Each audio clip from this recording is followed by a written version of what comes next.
I'm going to spend 100 days taming every dinosaur in Ark Survival Ascended Aberration. On the map, there are 54 total creatures and I will be taming them all by myself.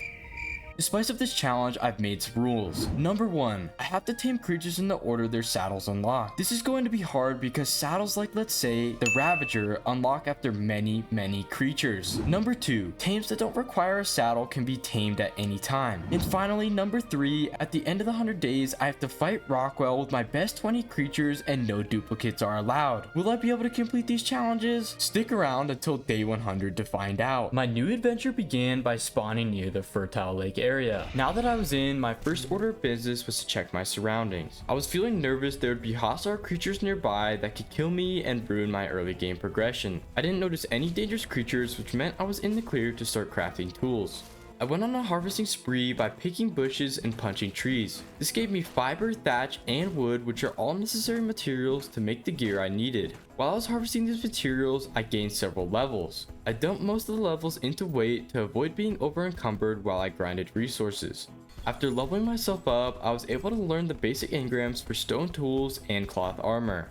Now that the engrams were unlocked, I wanted to craft a pickaxe and I had everything I needed except for stone. While searching for stone, I stumbled across my new best friend. No! We have to do it. There was a level 95 bulldog waiting for me to tame him. I placed some aquatic mushrooms in my hotbar and started feeding him. The bulldog tamed, which meant I had completed my first tame of the challenge. After naming him Gerald, I swore that I would protect him and try to keep him alive for the entire 100 days. With that distraction over with, I refocused on my goal of crafting tools. After picking up some stone, I was able to craft a pickaxe. I was also able to make cloth armor, which would give me some basic protection. Using my pickaxe, I gathered more materials that allowed me to craft a hatchet and spear. Now that I had basic gear crafted, I began looking for a starter base location. After making it to the lake, I noticed a small island and it seemed like a safe place to build my base. I went to check out the island and as soon as my feet touched the water, a carcanos aggroed on me. Run! This is not safe! I thought the island would be so much safer. I ran for my life and I was scared that the carcanos would grab me. To my relief, the carcanos de-aggroed and I was able to continue my search for a base location. After traveling across the beach, I made it to a much safer area of the lake. This would be the perfect spot to make my starter base. To make this base a reality, I harvested some trees and crafted some thatch foundations. I placed all the thatch foundations and crafted a storage box. I also crafted a bow to better protect myself and to make gathering hide easier. I thought a bow wouldn't be enough to protect myself, so I also wanted to craft a bola. I had all the materials I would need to craft the bola except for hide. I went looking for easy prey to kill and I ran into another creature I could tame. I found a moss chops which has no saddle, which means I could tame one at any time.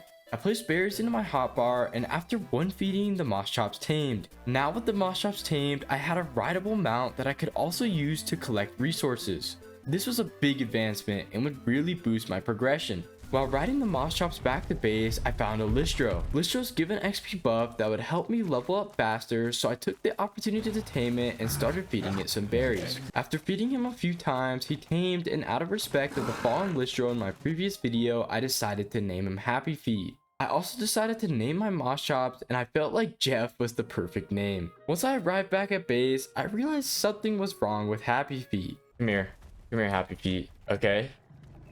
Happy Feet might have brainworms. Happy Feet might have brainworms. What's wrong with you? He's just walking around in a circle. After getting over Happy Feet's weird behavior, I went out to finish getting hide. I was able to track down another moss chops, and after hacking him to death with my hatchet, I was able to get the hide I needed. With my newly acquired hide, I was able to make a bed and some bolas. After placing down my bed, day 1 came to a close and went down as one of my most successful days ever. When day 2 started, my character was hungry and I needed to get food. I wanted to get a better food source than berries, so I used the materials in my inventory to craft a campfire. As I was cooking some meat, I realized I needed to start crafting narcotics. To do this, I began spoiling meat in my inventory and looked at what I needed to craft a mortar and pestle. I was only missing stone, and after harvesting some of my hatchet, I was able to make 2 mortar and pestles. While I was waiting for the meat to spoil, I decided to craft a spyglass. A spyglass would help me to check the level of wild dinos without getting close to them, so it was absolutely essential for this challenge. After it's done crafting, I got back to making narcotics. While riding Jeff, I went on a harvesting spree and collected as many narco berries as I could. During my spree, I realized that flowers down by the river gave a ridiculous amount of berries compared to normal bushes. This was a huge discovery and it allowed me to craft a ton of narcotics that would fuel my next tames. With all the crafting and harvesting I did during this day, I leveled up a ton and could learn many new engrams. Most importantly, I was able to learn all the hide armor engrams and the engram for a parasaur saddle. With that in mind, my next goal was to craft hide armor, which would give me a significant upgrade compared to the cloth armor I currently had. I set off on Jeff and began searching for any dinos that would be easy to kill. I eventually stumbled upon another Moschops and a dodo. I used Jeff to massacre the other Moschops and then I harvested its body. Get him. Get him, Jeff. Get him, Jeff. Moschop versus Moschops. Yeah.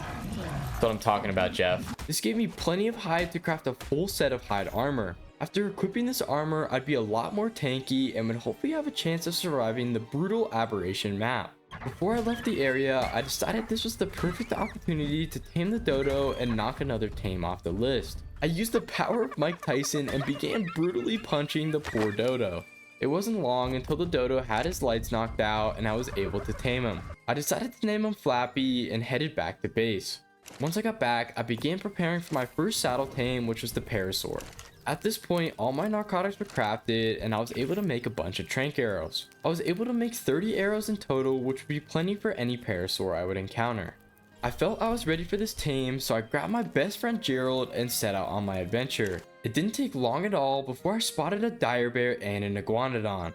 This was overall pretty bad because if the dire bear aggroed on me, I would have no way of escaping it. But it was nice to see an iguanodon so close to my base and it would be a key tame later in the challenge. After traveling farther, I got sidetracked when I realized that I should craft a parasaur saddle. I only needed hide and wood to craft the saddle, which were both easy resources to get. After killing a listro and chopping down some trees, I was able to craft the saddle. With that out of the way, I thought I was completely ready to finally tame a parasaur until I started dying of thirst. With no water anywhere nearby, I was forced to go back to base and delay the parasaur tame until day 3. On day 3, I was determined to tame a parasaur and complete the first saddle tame of the challenge. I learned my lesson from my last journey and I didn't want to make the same mistake again, so I crafted a water skin to avoid dehydration. On the other maps, dehydration is not a problem, but on Aberration it's a constant battle. This is because Abberation is a very hot map and almost everywhere you go you will either be hot or overheating. This drastically reduces your thirst and makes doing anything without water impossible. Now that I had a way to drink water on the go, I started exploring to find a parasaur. I journeyed pretty far from base, but I had no luck in finding a parasaur. Although I couldn't find a parasaur, I did find something of interest. I found a Gen Z plant and started standing near it. This is because when you stand near it for 60 seconds, it retracts its tentacles and spits out a seed. I wanted to get a seed so I could start farming the plant and use the fruits in the future as flashbangs against dinos. After what felt like an eternity, I found a parasaur near a river. I started walking towards the parasaur and suddenly a basilisk burst out of the ground. Oh! Uh-oh. How did he aggro me? I'm in some serious trouble. It started to chase me and my only hope of survival was to get the basilisk to accidentally attack a nearby parasaur. This would take the aggro off me and I would hopefully be able to escape. This worked out perfectly and after hiding behind a rock, I was in the clear. Luckily for me, the basilisk didn't have a good sense of smell and my poop covered pants didn't give me away. How did I escape that? The parasaur saved me. I think the basilisk aggroed on that guy. I saw the tail at the last second, but it was too late. Once I got to the parasaur, I bullied him and started shooting him with trank arrows. Eventually he got knocked out and I fed him the remaining berries I had. After he was tamed, I decided to name him Spunky. I then put the saddle on Spunky and rode him back to base. I got back to base and set my sights on the next tame, which was the turtle. I needed to craft a raft so I could find one, which meant I needed a bunch of hide. I felt pretty confident myself, so I hopped on Spunky and went to find something to kill. There was a level 45 roll rat nearby and I decided that he was going to be my victim. I started attacking it, but I quickly realized that Spunky was not doing so hot in this fight. He was barely scratching the roll rat and he was getting low on health quick. I was forced to run away from the roll rat before he could kill Spunky and I barely got away. No. Not my boy. Run.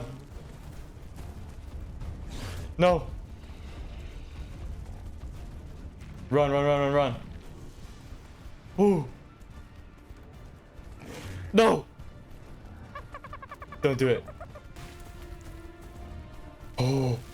Oh. Don't look back. I think we're good. Oh my gosh, that was close. 32 health. Oh.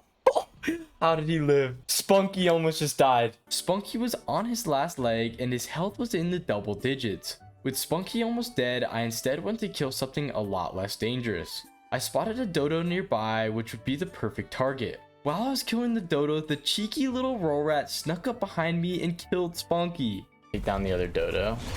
Oh, no! No! He came back, you stupid roll rat! He was literally. Oh. No, dude. I was devastated to lose Spunky so quickly, but I wasn't going to let his death be in vain, so I harvested his body for hide and went back home. I gathered the rest of the materials I needed for a raft and placed it on the lake. I also had some extra hide, so I decided to craft a bed. After it was placed, I shed a tear for my fallen friend and day 3 concluded. As day 4 began, I finished getting ready for my adventure to tame a turtle. I realized that I might not have enough trank arrows for the tame, so I picked up my mortar and pestles to bring them with me. I also decided to bring Jeff on my adventure so I'd be able to harvest berries on the go. After splitting meat in my inventory so it would spoil, I started boating around the lake. I had my eyes peeled for any turtles in the water or near the edge of the lake. I was having no luck spotting a turtle and I had to deal with dodging the numerous amount of spinos in the lake. They kept swimming dangerously near my boat and I was sweating bullets. Eventually I gave up looking in the lake and decided to try my luck more inland. This ended up being the right decision because the moment I got off my boat I found a turtle. Even though I found a turtle, it was only level 25, so I decided to keep searching for a better level. After looking some more, I saw a turtle swimming under the water in a nearby river. I was trying to spyglass it when I heard fast swimming. That's a sarco, I think. Oh!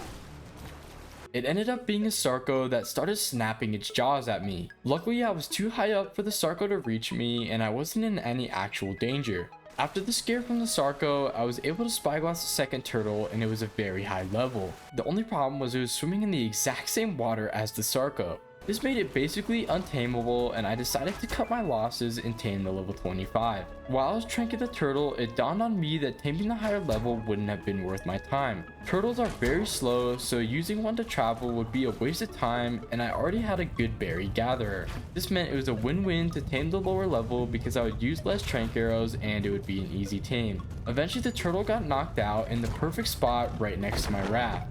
I put berries into its inventory, then crafted some narcotics until he tamed. I named my turtle Yoshi, which doesn't make much sense, but it felt right. With a successful tame completed, I loaded Yoshi on my boat and went home. After I got home, I quickly harvested some narco berries and crafted more narcotics to build up a stockpile. With 2 saddle tames under my belt, I decided it would be in my best interest to focus on improving my gear and my base. I needed to start getting metal tools ASAP to help my progression skyrocket. To do this, I needed to craft a refining forge, and after killing a bulldog for hide, I had everything I needed. With my new refining forge placed in my base, I started harvesting rocks for raw metal. I needed to get enough metal for a metal pickaxe and a smithy. I got 12 raw metal, which is the exact amount I needed, and started smelting it. To end day 4, I crafted a storage box to help control the overflowing resources in my base. On days 5 through 6, it was time to finish building my starter base. Before I started gathering a ton of resources, I decided it would be easier to build my base with a parasaur. A parasaur would have a lot more carry weight than my character, and it would make harvesting large amounts of heavy resources easy.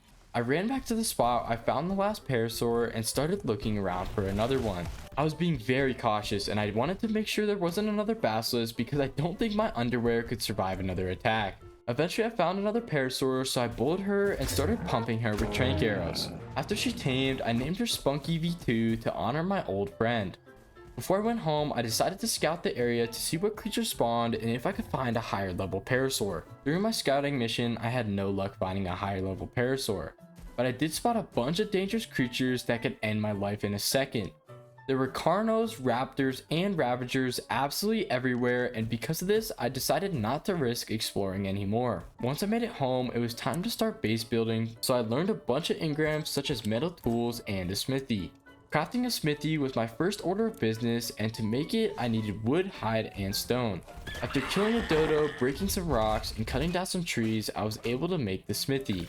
Now that it was placed, I focused on crafting metal tools. I transferred all my resources into the smithy, and I was annoyed to find out I was yet again out of hide. After some searching, I found a bulldog to kill and started hacking away.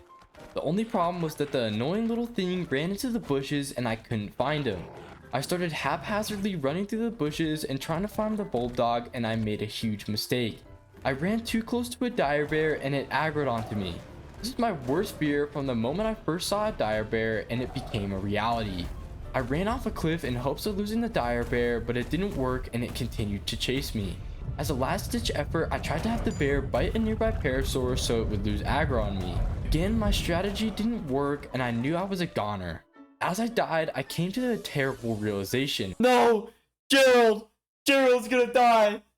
My best friend Gerald was on my shoulder when I died, and I had a sinking feeling in my gut that he wasn't going to make it. After respawning, I ran to where I died as fast as possible, and I was horrified at what I saw. No! He's trying to kill Gerald. The dire bear was trying to eat Gerald and was millimeters away from being able to bite him.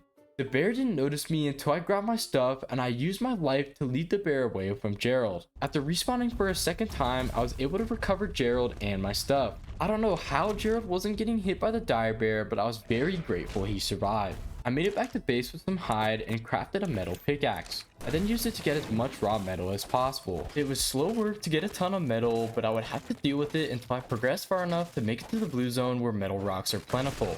After putting the metal in the forge, I started harvesting a ton of wood for my base. After my first wood run, I crafted a few foundations and started placing them down. I then crafted a metal hatchet which would give me double the amount of wood I would normally get, which would make base building easy. I started harvesting a ton more wood because I wanted to fully enclose my base. This took forever and took me multiple runs, but I eventually slowly started making progress on my base. All the foundations were wood and most of the walls were in place. After one final wood run, I had everything I needed to finish the base.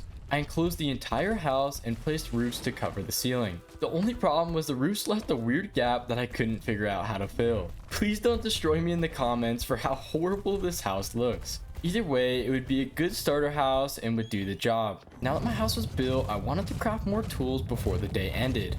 I quickly harvested some more raw metal and smelted it up. With the metal, I was able to craft a crossbow and a pike. This is a big step to have full metal tools and would really help me to tame more dinos. Overall, I made some huge advancement in these days and I was really happy with my progress. When the sun rose on day 7, my goal was to craft a trike saddle, then go out and tame one. To craft the saddle, I needed a substantial amount of hide, so I needed to kill something big. I learned my lesson trying to kill a roll rat, so the plentiful amount of roll rats around my base was not an option. While scouting for dinos to kill for hide, I saw the dire bear that killed me. This would be the perfect dino to kill for a couple reasons. Not only would it give me a ton of hide, but it would make my base a lot safer. I harvested some resources to craft a bunch of arrows, then I was ready for my hunt. I set out on foot and started looking for a tall enough rock that the bear wouldn't be able to hit me. I found a very tall rock and started sniping at the bear. I hit almost every arrow on the bear and it eventually died. He's dead. Haha, buddy. Yeah. Wait, is there another one? You're kidding. You're kidding. My victory was short-lived because I realized there was a second bear I hadn't seen before. I started sniping the second bear and this time it was a lot more chaotic. It was running around like crazy and I was nervous it was going to be able to kill me. Just when the bear was about to die, tragedy struck. I saw a death message that Spunky, my parasaur, died to a raptor. This meant my base was under attack and there was no telling if any of my tames were going to survive. I dropped everything and bolted to my base as fast as I could. As I was running, I saw another death message that Happy Feet had died. I feared for the worst and I was praying that Gerald wouldn't be next. After making it back to base, I managed to bull the raptor and take it out. Even though the threat was gone, it was another tragedy and setback that I really didn't need. Just when I thought things couldn't get any worse, the dire bear I was attacking earlier sprung a surprise attack on me. Let me go out and harvest those dire bears too that I killed. I think I only still killed one of them. Oh, are you kidding me? Nah, no way, he hunted me all the way back to my base. Are you kidding me? Things are not going good. Aberration is absolutely destroying me. I got my body back and plotted my revenge on the dire bear. I climbed on a very tall rock and started pelting the bear with arrows. As he died, I was really satisfied to get my revenge and I could move on with the challenge. With the hide from the dire bear, I was able to completely repair all my hide armor and craft the trike saddle. I then repaired my crossbow and recovered Spunky's saddle. With everything back in order, I was ready to tame a trike. I ran through the forest on foot while being extremely careful not to anger another bear. After searching for a while, I had no luck finding a trike, but I found another parasaur.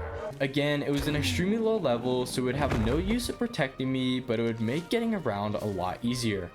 I continued my search to find a trike while avoiding the numerous dangers all around me. I was looking over a cliff's edge for a trike when a ravager ambushed me. Because of its bleed effect, my parasaur was extremely slow. I had no hope of escaping the ravager and I knew I was going to die. My only hope was to jump off the ledge and hope it didn't follow. To put the nail in my coffin, a second ravager joined the attack and killed my parasaur. I ran until the very end, but eventually I got pushed off a cliff and fell to my death.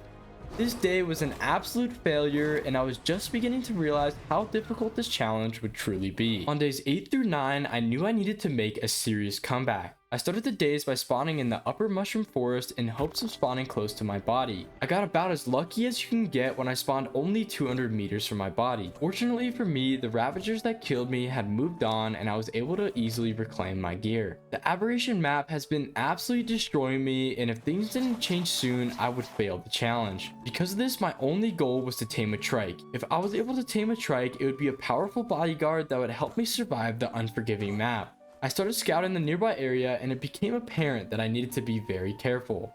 There were dangerous creatures at every turn and a single mistake would cost me my life. This is because I was on foot and wouldn't be able to outrun anything. Eventually, after a ton of searching, I managed to spot a herd of trikes. I spyglassed them, and unfortunately the highest level in the group was a level 35. At this point in the challenge, I didn't have the luxury of being picky and decided to tame it anyway. It was in a relatively safe area and there was a huge rock I could climb up nearby, so it worked out perfectly. Tranking the trike from my high vantage point was extremely easy and he didn't even come close to hitting me. It wasn't long before he went down and I picked medjo berries to put into his inventory. I decided to name my trike Dwayne and I came up with a new plan. Now that I had my trike tamed, I'd be able to tame the next saddle creature, which was the raptor. Raptors are very fast and having one would make getting around the map much more efficient. I would also be able to use its speed to evade dangerous creatures such as the ravagers that just wrecked me. I carefully navigated towards my base while scouting raptor packs in the area. All the raptors I saw were low levels, so I kept searching. I desperately needed a high level that I would be able to rely on, so I was being very picky. I was on the ramp back to my base when I spotted another raptor pack. This time there was a 150 in the group, which was the best possible outcome I could have asked for. If I could successfully tame this raptor, it would be a pivotal moment in the challenge. I had to be very careful during this tame because the 150 raptor would easily be able to kill Dwayne. Because of this, I hit Dwayne in the forest and decided to attempt the tame on foot. I climbed up on a huge rock and sniped the raptor while I was attacking Illistro. Things were going well and I was making progress on the tame until its partner snuck up on me. I was so focused on tranking the 150 that I hadn't noticed the other raptor climbing the rock. It hit me off the rock and now I was in some serious trouble. I pulled out my pike and fought for my life. I was able to kill the level 20, but my excitement was short-lived because I heard the other raptor charging me. I hear it. It's coming after me. Yep. Yeet. I quickly pulled out my bolas and managed to land the first one on the 150. I wasted no time at all hitting it with as many tranks as I could while it was bola'd. I was praying that it would go down before the bola broke, but that was not the case. It broke free and bolted towards Dwayne at top speed. I feared for the worst, but I was relieved to find out it was running away because it was about to be knocked out. By some miracle, after chasing around the raptor for a while, I was able to get it knocked out. Sniped him again. Yes, he's down. Let's go. 150 raptor down. Oh, that is big. That is huge. Now that the raptor was down, I had to get food to tame it. I found an ovis nearby and butchered it for its mutton that would give me a perfect taming percentage. After feeding it to him, he tamed, and now I had a max level raptor. I named this beast of a tame Delta and looked up what I needed for his saddle. After harvesting some fiber and hide, I was able to craft the raptor saddle. The only thing left to do was ride my new tame home and end a successful day. These days were the exact rebound I needed to get this challenge back on track, and I was hyped. My goal for day 10 was to do some grinding at base and craft more helpful gear. I wanted gear that would help me get around the map easier, so I learned the climbing pick engram. I also looked to see if I could craft a glider suit. Unfortunately, this item was still above my pay grade, so I ignored it and started harvesting metal for the climbing picks. It was slow progress getting the metal I needed, but eventually I got it all. I then went out and got some more green gems and wood. After making it back to base, I smelted all of my metal and crafted a climbing pick. This was a big advancement, and it would be very useful on the rugged Aberration map. After the raptor tame, I was out of bolas, so I set out on Delta to get some hide for the recipe. Delta was a beast and took down creatures left and right. This was a significant improvement to getting hide, and I was now officially above killing dodos. Once I got back to base, I got some more meat cooking and crafted 6 bolas. I also decided to craft a parachute just in case I needed to make an escape in the future. For the rest of the day, I wanted to set up a very basic farm. This is because one of the upcoming saddle tames was an equus. Doing this tame without carrots would be an absolute pain, and I was way more likely to fail. I set out on a harvesting mission, harvesting all of the resources I needed for crop plots. With Dwayne's large amount of carry weight, it didn't take me long at all to collect what I needed. I was able to craft a couple crop plots and the water intake for the farm. I placed down everything for the farm, and to say it was scuffed is an understatement. I didn't really care though, and even though it was simple, it would do the trick. I harvested some carrot seeds with Dwayne and planted them. I then made Dwayne poop and used it to fertilize the carrots. This ended day 10, and I was ready to get back to taming. On day 11, my goal was to tame a cosmo. This tame is a little jumping spider that allows you to swing around the map at high speeds. This would be my saving grace when it comes to traveling far distances and would be an essential tame. I navigated the steep terrain with Delta and started running towards the blue zone. Cosmos can spawn deep in the green zone, but they are much more common near the blue zone. As I ran towards my destination, I made sure to avoid dangerous creatures and keep my eyes peeled for any spiders. I made it to a giant cliff, and I peered over the edge to see what was below. It was full of dangerous creatures, and as I went to get a closer look, my raptor slipped. No. I was millimeters from falling, and as I tried to jump back up, a scorpion started attacking me.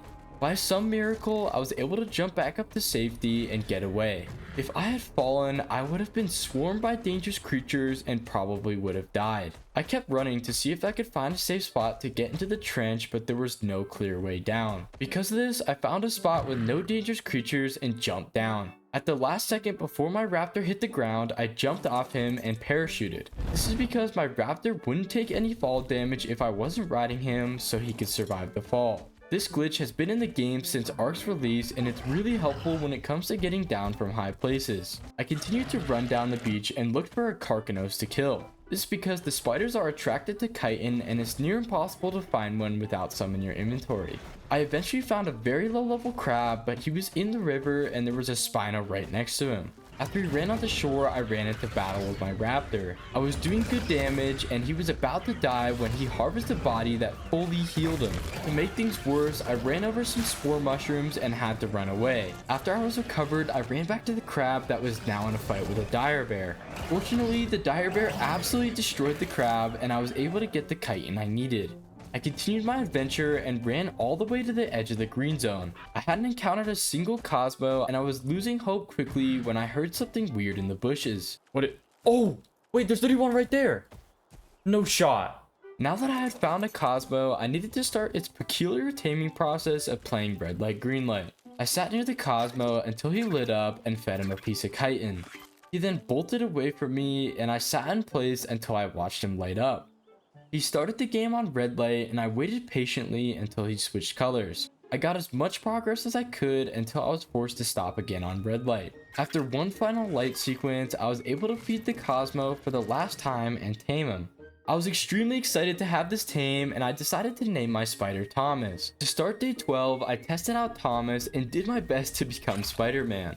The controls were very hard, and I was not very good at using the jumping spider, but I could already see the huge potential it had. I noticed that the spider had a limited amount of webs, but the moment you stopped swinging, they immediately started regenerating. I realized that combining the spider with a glider suit would counteract this negative and would make traveling very easy. Because of this, my goal for the day was to craft a glider suit.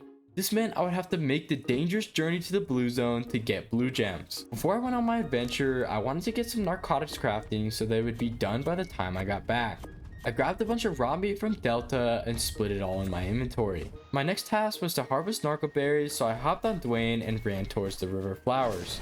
Because of how OP these flowers were, I was done harvesting in seconds and had a boatload of berries. After putting everything into my mortar and pestles, I was able to make over 200 narcotics, which was ridiculous. Before I left, I quickly crafted some parachutes and I was ready for my expedition. I started swinging my way towards the blue zone and I found something unexpected. I found a bee's nest and marked it on my map to remember where it was. Beast nests are usually very rare and finding one so soon was clutch. After the encounter with the bee's nest, I ran into my first aberration drop. Unsurprisingly, it was an absolute letdown and was full of thatched structures. I then got into a routine of swinging very high up and parachuting to get distance.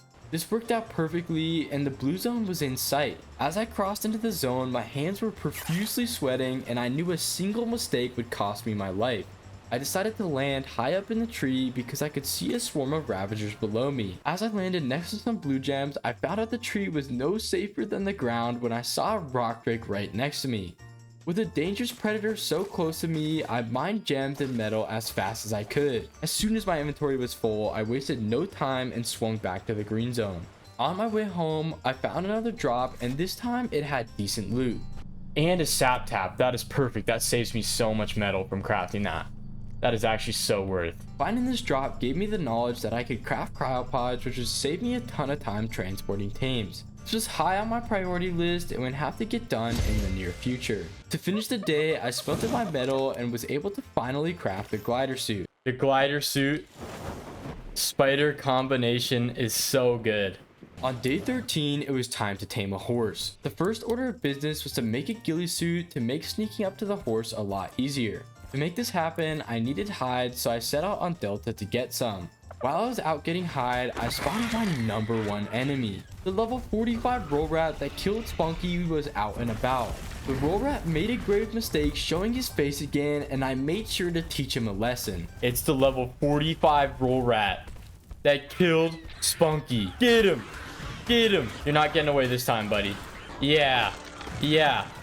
Revenge time, baby. Now that I had the hide I needed, I was able to craft an entire ghillie suit. After equipping the Abberation skin, I was ready to adopt my inner ninja and sneak up on some dinos. I grabbed my rock carrots and set out on Delta to find a horse. I decided to search the area where I tamed the trike and hope I got lucky. On my search, it wasn't long before I was in danger and had a ravager chasing me. This time, I easily outran it with Delta's insane speed and escaped with no issues. I continued my search and the next challenge that I faced was figuring out how to traverse the map. Even though my raptor was fast, his mobility was nowhere near as good as the spiders. Several times I had to do parkour and climb random rocks just to move. This was very annoying, but eventually I made it to a flat area. Large flat areas are normally where horses spawn and I was hopeful to find one soon. Within seconds of searching, I found my first horse and it was only a level 20. This was absolutely perfect because I had little use for a horse and just wanted an easy tame. Before I started the tame, I needed to clear the area. I got into a fight with several raptors and a scorpion. I quickly realized I might be in some trouble when Delta's health started plummeting. I fought for my life and luckily I was able to pull through. Even though Delta was very strong, I definitely wasn't invincible and would have to be much more careful in the future. After that fiasco, I snuck up on the horse and attempted to feed it for the first time. I was overjoyed when I got the feed off and it tamed instantly. Throwing carrots was definitely the right decision and made this tame easy. The last thing to do was to make the dangerous journey back to base. And the spino right here. Did the raptors aggro? No, we're good. Come on, we're gonna have to run. Run for it. Where's the horse? Horse, what are you doing? Horse, what are you doing? Come here. We gotta go quickly, man. I think I should be in the clear. Oh. No.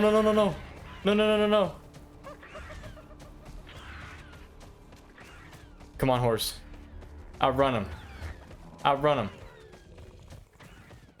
Oh, the raptor was chasing him.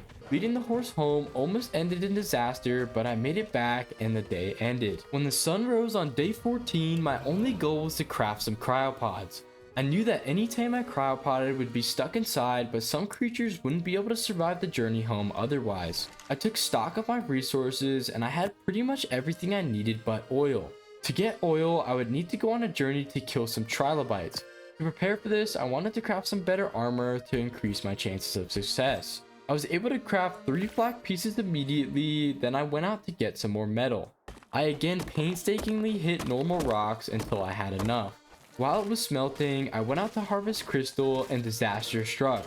A raptor pack ambushed my base and my new horse was dead in seconds. It was an unfortunate loss, but at the end of the day, it didn't really affect me that much. No, no, no, no, no. Why can't I move? Get me up. My own guy is glitching me out a ton. Come on, Delta, do something.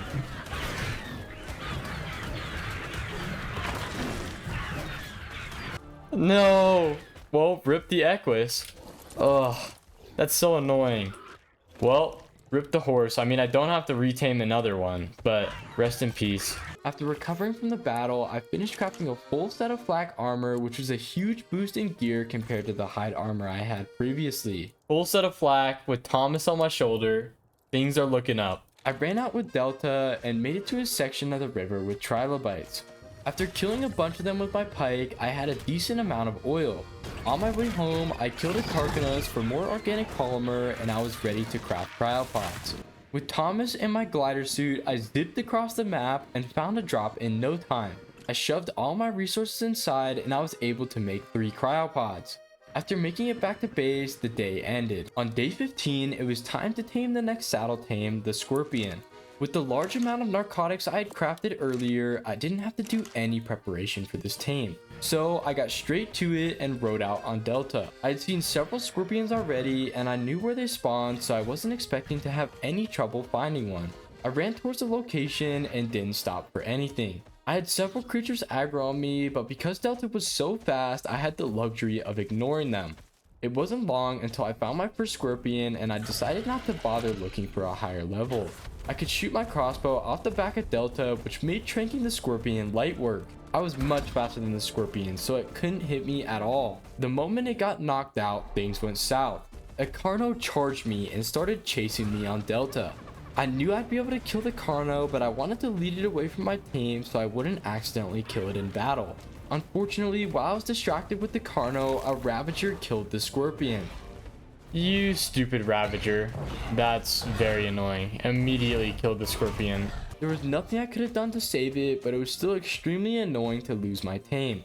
After that loss, I continued to run away from the carno and ran further up the ramp. This worked out to my benefit because not even 30 seconds later, I found 2 scorpions. I knocked out the higher level of the 2 in literal seconds, then I killed the other one. Now that the scorpion was down, I realized I forgot to bring spoiled meat, which was its required taming food. I separated some meat in my inventory and waited until it spoiled. After putting it into her inventory, she tamed and I knocked another dino off the list. I decided now is the perfect time to use my new cryopods and lock away the scorpion. This is because she would never make the journey home without dying because she was way too slow. However, this did mean she would be locked away for the foreseeable future until I could craft a cryo fridge. Before the day ended, I decided to do some more scouting to see what other creatures I could find and if I could find a high level trike. It wasn't long before I encountered a doedicurus, which is good information to know where they spawned. I also found a level 85 trike and decided it would be a good asset to have. After watching my horse die in seconds, I realized I needed a better base defender and this trike would fulfill this role. After killing the trike's partner, I started tranking him out. I played Ring Around the Rosie with the trike and used its horrible turning radius to my advantage. Eventually he went down and after picking some mejoberries for him, I got the taming process started. After the trike tamed, I decided to name him Spike. I began the long journey home and on my way I ran face first into a hanging spider. Luckily, I had chitin in Delta's inventory and decided to tame it. I waited for her to light up and after one feeding she tamed. Now I had 2 spiders and coincidentally they were the opposite gender. This meant I would be able to breed them and start my own little colony of jumping spiders. After making it back to base, I gave her the fitting name of Charlotte and the day came to a close. To start day 16, I bred my cosmos. Just in case something happened to Thomas, I wanted to have a backup spider. It wasn't long before Charlotte laid an egg and I saw that it was too hot. I tried a couple different areas, but unfortunately the entire green zone would be too warm to hatch the egg. Moving on from that unfortunate realization, I focused on my next goal. I wanted to go on my first real adventure into the blue zone and tame a dung beetle. This is because oil is an extremely rare resource on Abberation and a dung beetle would passively produce it. Also, I wanted to set up a more serious farm, so having a source of fertilizer was essential. After collecting some poop from around the base to feed the dung beetle, I was ready to head out. I decided that Delta would give me the best possible chance of success and I would have to rely on his speed yet again. As I was running to the blue zone, I realized I had almost made a crucial mistake. I needed to tame a light pet or else Nameless would swarm me. It didn't take me long to find a low-level bulb dog and I tamed it. I named it Sacrifice because after I tamed the dung beetle, I would have to leave my shoulder pet behind to be able to carry the dung beetle. Knowing the poor little guy's fate, I felt horrible, but it had to be done. I ran to the edge of the blue zone with no issues and I got ready for my dangerous mission. The first thing I noticed about the blue zone was the absolutely insane amount of snakes everywhere. I could literally see at least 20 of them and I was barely in the zone. I also noticed a megalosaurus, which is far more of a threat than the snakes. If I let one of them get close to me, it would rip me off the back of Delta and I would die for sure. With so much in the zone that it could kill me, I had to be extremely careful. If I died, I would have no chance of recovering my gear and I would lose a ton of progress. I ran through the zone and did my best to avoid the numerous creatures. At every moment, I had my eyes peeled for a little beetle, but unfortunately, I wasn't having any luck finding one. I continued my search and I made a huge mistake. I tried to dodge a snake and I jumped on a ton of freezing spores. I tried to eat mushrooms to counteract the effects, but I quickly realized I didn't have the right kind. My torpidity was rising quickly and I had no other choice but to run away. If I got knocked out next to all the snakes, I would be in the thick of it even more than KSI. I ran as fast as I could and tried to find mushrooms to pick on the ground. To my dismay, I could not find any and I passed out. This is bad. Oh, I'm taking a nap. Oh no. Something so bad could happen right now and there's just nothing I could do. I was very fortunate to be in a safe area during my nap and I was able to recover. After picking some mushrooms so I couldn't be knocked out again, I ran back into the blue zone. This time, I climbed up higher into the tree in hopes that I'd be able to spot a dung beetle down below. I was overjoyed when I finally found one and could start the taming process. I put poop in my hotbar and fed it to the beetle. It tamed in one feeding and I prepared to make the journey home. I filled up on as much metal as I could carry and made the shoulder pet swap. Alright, goodbye. You served me well, buddy. You will be missed. You know, maybe he could survive. There's no guarantee that he'll die. I could hear tons of Nameless spawning as I ran, and that was only the tip of the iceberg. Oh man. Oh, nope, there goes Sacrifice. No. Yeah, he's gone. He did not survive. Oh my gosh. Oh my gosh. Run for your life. A ravager. Don't poop right now. Are you kidding me? He decides to just poop in the middle of what's going on right now. After that fiasco, I was genuinely shaking and it was a miracle I made it out alive. I made it back to base on day 17 and now that I had a dung beetle, it was time to set up my farm. The first order of business was to name my beetle and I came up with the cringiest name ever. They see me rolling, they hating. You get it? Cause he rolls poop. I then saddled up Spike and started grinding materials. I needed a bunch of wood for foundations and for crop plots. Once I was done getting wood, I needed to get fiber, so I looked up what I needed for a sickle.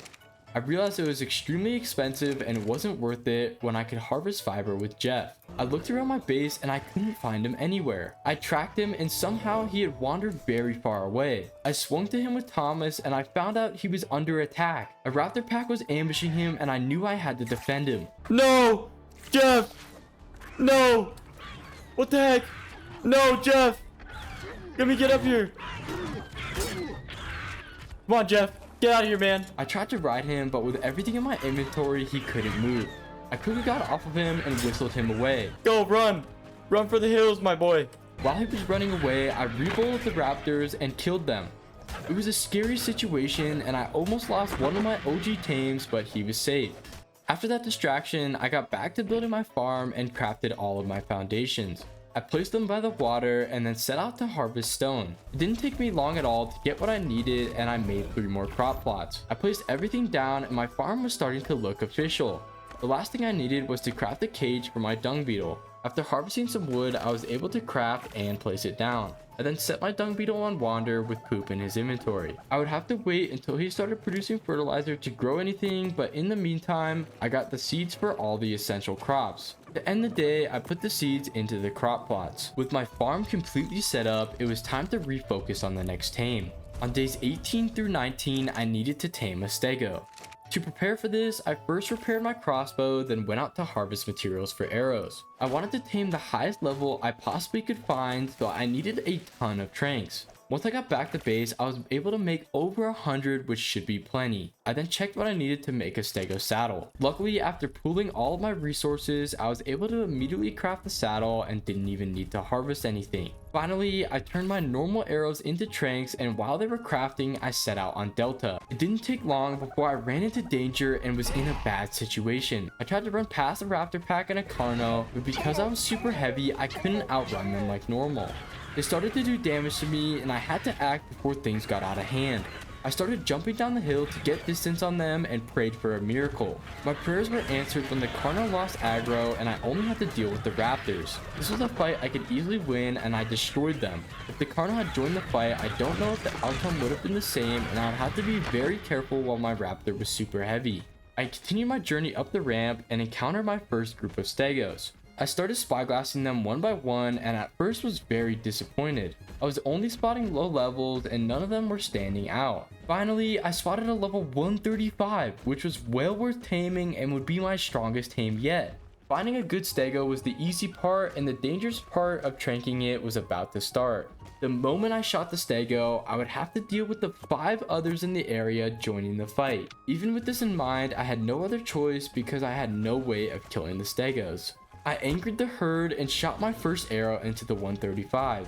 As expected, they all started chasing me and I began evading the best I could. Even with my near over-encumbered raptor, I was able to effectively use my speed to avoid their attacks. I still had to be careful though to not get caught by the stego's ability to dismount the rider. Don't poop right now. Oh, he's trying to sabotage me. Delta, what are you doing, man? I was making serious progress on the tame when I had a really close call. I got hit by the stego's special attack, but I somehow managed to not get dismounted. I don't understand why I didn't get kicked off Delta, but I wasn't complaining. Just when I thought things couldn't get any worse, a level 40 carno started attacking me. Luckily, it hit a nearby turtle that tanked the carno's hits while I killed it. The stego was about to go down when it ran off a cliff. I had no other choice but to follow it, and I used the no fall damage glitch to survive. After pumping a bunch more arrows into the stego, it finally went down. This is one of the longest tranking processes I have ever had, and my blood pressure finally went back to normal after such a stressful tame. I picked some mejoberries, and after feeding them to the stego, he tamed. I decided to name him Gary and made the journey home to end these days. On days 20 through 21, I faced the hardest challenge yet of the 100 days. I had to tame an aberrant manta, and to do this I needed angler gel. Anglerfish only spawn in the blue zone, which meant I'd have to make another dangerous journey into the zone and hope for the best. To prepare for this adventure, I gathered some aquatic mushrooms so freezing spores wouldn't be an issue anymore. I then grabbed my best friend Gerald to use as my light source and set off on my mission. I ran into no trouble getting into the blue zone and ran in head first. I decided that climbing up the tree was my safest option and would allow me to scout for an anglerfish without being swarmed by deadly creatures. From my vantage point in the tree, I spotted a creature I hadn't seen before. There was a pyro-mane lurking below, which was an extremely powerful tame. As I spyglassed it, I freaked out. No way. The pyro-mane was a level 145, which was extremely close to the max level. Pyro-manes have no saddle, which means I could tame one at any time. If I could tame her, she would be my most OP tame by far and would allow me to conquer the blue zone. This was a huge find, and taming this pyro-mane shot to the top of my list of things to do. In the meantime, I continued my original adventure to get angler gel. While I was running, I found my first drop in the blue zone. Okay. Now that's what I'm talking about right there. dire bear saddle. That's gonna be strong when we actually can get a bear. A dire bear is one of the strongest tames on the Aberration map, and finding a good saddle for one was a big find. I eventually realized that my scouting plan was not working because I was too high above the water for creatures to load in. So I decided to jump down into the water and hope for the best. I jumped off the tree, and after landing in the water, I outswam a horde of anglerfish to shore. I then picked off one from the group and got the angler gel I needed. Little did I know, I just jinxed myself, and the journey home would not be an easy one. We got the angler gel we came here for, and we got this dire bear saddle. So I think I'm ready to leave this place, because that was actually not as dangerous as I was thinking it was going to be. For some reason, I decided my best option was to swim across the lake to get home. In retrospect, it was an absolute miracle I didn't encounter an electric eel, but I made it. Right when I made it out of the water, a ravager bit me and I was in some serious trouble. Because of its bleed effect, I quickly realized I couldn't run away. As I turned to fight it, I saw a level 90 ravager join the fight, and I knew I was probably going to die. Get rid of the pack boost. Oh, I'm gonna die. Come on, take him down, Delta. You got this. You got this, man. I'm gonna die. No, Delta. No. No, no, no, no, no. No, no, no, no, no. Try to run for it, man. I'm dead. Go, Delta, go. Go, Delta, go. Go, Delta, go. No, he's gonna die. Force feed him. Run! Run! Run, run, run, run, run. Where's the ravager? I somehow managed to escape the ravager and save Delta's life by force feeding him. This encounter was one of the closest calls I've ever had and would definitely contribute to me needing a pacemaker later in life. I used the safety of the tree to get me closer to the green zone and killed several titanoboas that gave me enough meat to almost completely heal Delta. Before I knew it, I had escaped the unforgiving blue zone and could actually tame a manta. I ran up the green zone river and found a decent drop with a long neck rifle in it. I then scouted the deeper water and spotted my first manta. Unfortunately, there was a spino in the water with it, and I would have to lead it away before I could start the tame. I thought this would be easy, but the spino was a lot faster than I thought it would be and did some serious damage to me before I could lose aggro. With the spino led away, nothing was holding me back, and I could finally tame a manta. I swam up to the ray I spotted, and luckily it was low enough level that after one feeding, it tamed. After it was tamed, another manta immediately started attacking it, and in an attempt to save my new friend, I fed it an angler gel. Just like the first manta, it tamed in one feeding, and I was safe. I named my new manta Slippy and put him into a cryopod. This was one of the most chaotic days I have ever experienced in Ark, but I came out on top. My goal for day 22 was to craft the cryo fridge. This would allow me to transport tames with ease, and I would be able to free my tames that were currently stuck in their cryopods. I needed pretty much every resource for the cryo fridge, so I was in for a long grind. I checked my dung beetle and got oil from his inventory. He also had plenty of fertilizer, so I could officially start growing crops. I planted every kind of crop, which would allow me to craft bug repellent and sweet veggie cakes in the future. Before I could make a cryo fridge, I needed to craft a fabricator. This is because electronics are one of the key components in the cryo fridge, and you need a fabricator to make them. To do this, I grinded a bunch of spark powder, then went out to harvest stone. I needed stone so I could make cementing paste in the mortar and pestle. Using Gary's high weight to my advantage, I was done very quickly. I crafted up all the paste I needed and focused on my next key resource. I needed a bunch of metal for both the fabricator and the cryo fridge. Making the journey to the blue zone was very unrealistic, so I did my research and discovered a place in the green zone with metal nodes. I swung to the spot, which ended up being a surface entrance. The moment I got there, I immediately ran into trouble. I ran over hallucinating mushrooms and somehow Nameless were spawning. This must have been a glitch, and it was extremely annoying to harvest metal while being attacked. Either way, I got the job done and got enough metal for all of my needs. I made it home, and after letting my metal smelt, I was able to make a fabricator. I placed it down in my starter shack and set out to get the rest of the resources. All I needed was silica pearls so I could craft electronics. Unfortunately, this meant I would have to kill a ridiculous amount of trilobites. This is exactly what I did, and I killed trilobite after trilobite until I had enough pearls. When I made it back to base, I cooked up some gas, put all my resources in the fabricator, and harvested a little bit more crystal. After that was done, I crafted the 17 electronics I needed. I was then able to make a generator, and the only thing left to do was to craft the actual cryo fridge. With all my resources in my inventory, I swung with Thomas until I found a drop. I put everything inside and was able to craft the cryo fridge as well as some extra cryopods. Day 22 came to a close as I placed my new structures down back at base. The goal of the day to craft the cryo fridge complete, and now we can transport tames much easier than before. Now that I had a way to easily transport tames, it was time to get back to the challenge. On day 23, my target tame was the iguanodon. To prepare, I learned the saddle engram, and right off the bat, I was able to craft it. I set out on Delta and started looking for one that was worth taming. I wanted to tame a high level because this tame would be very useful to me.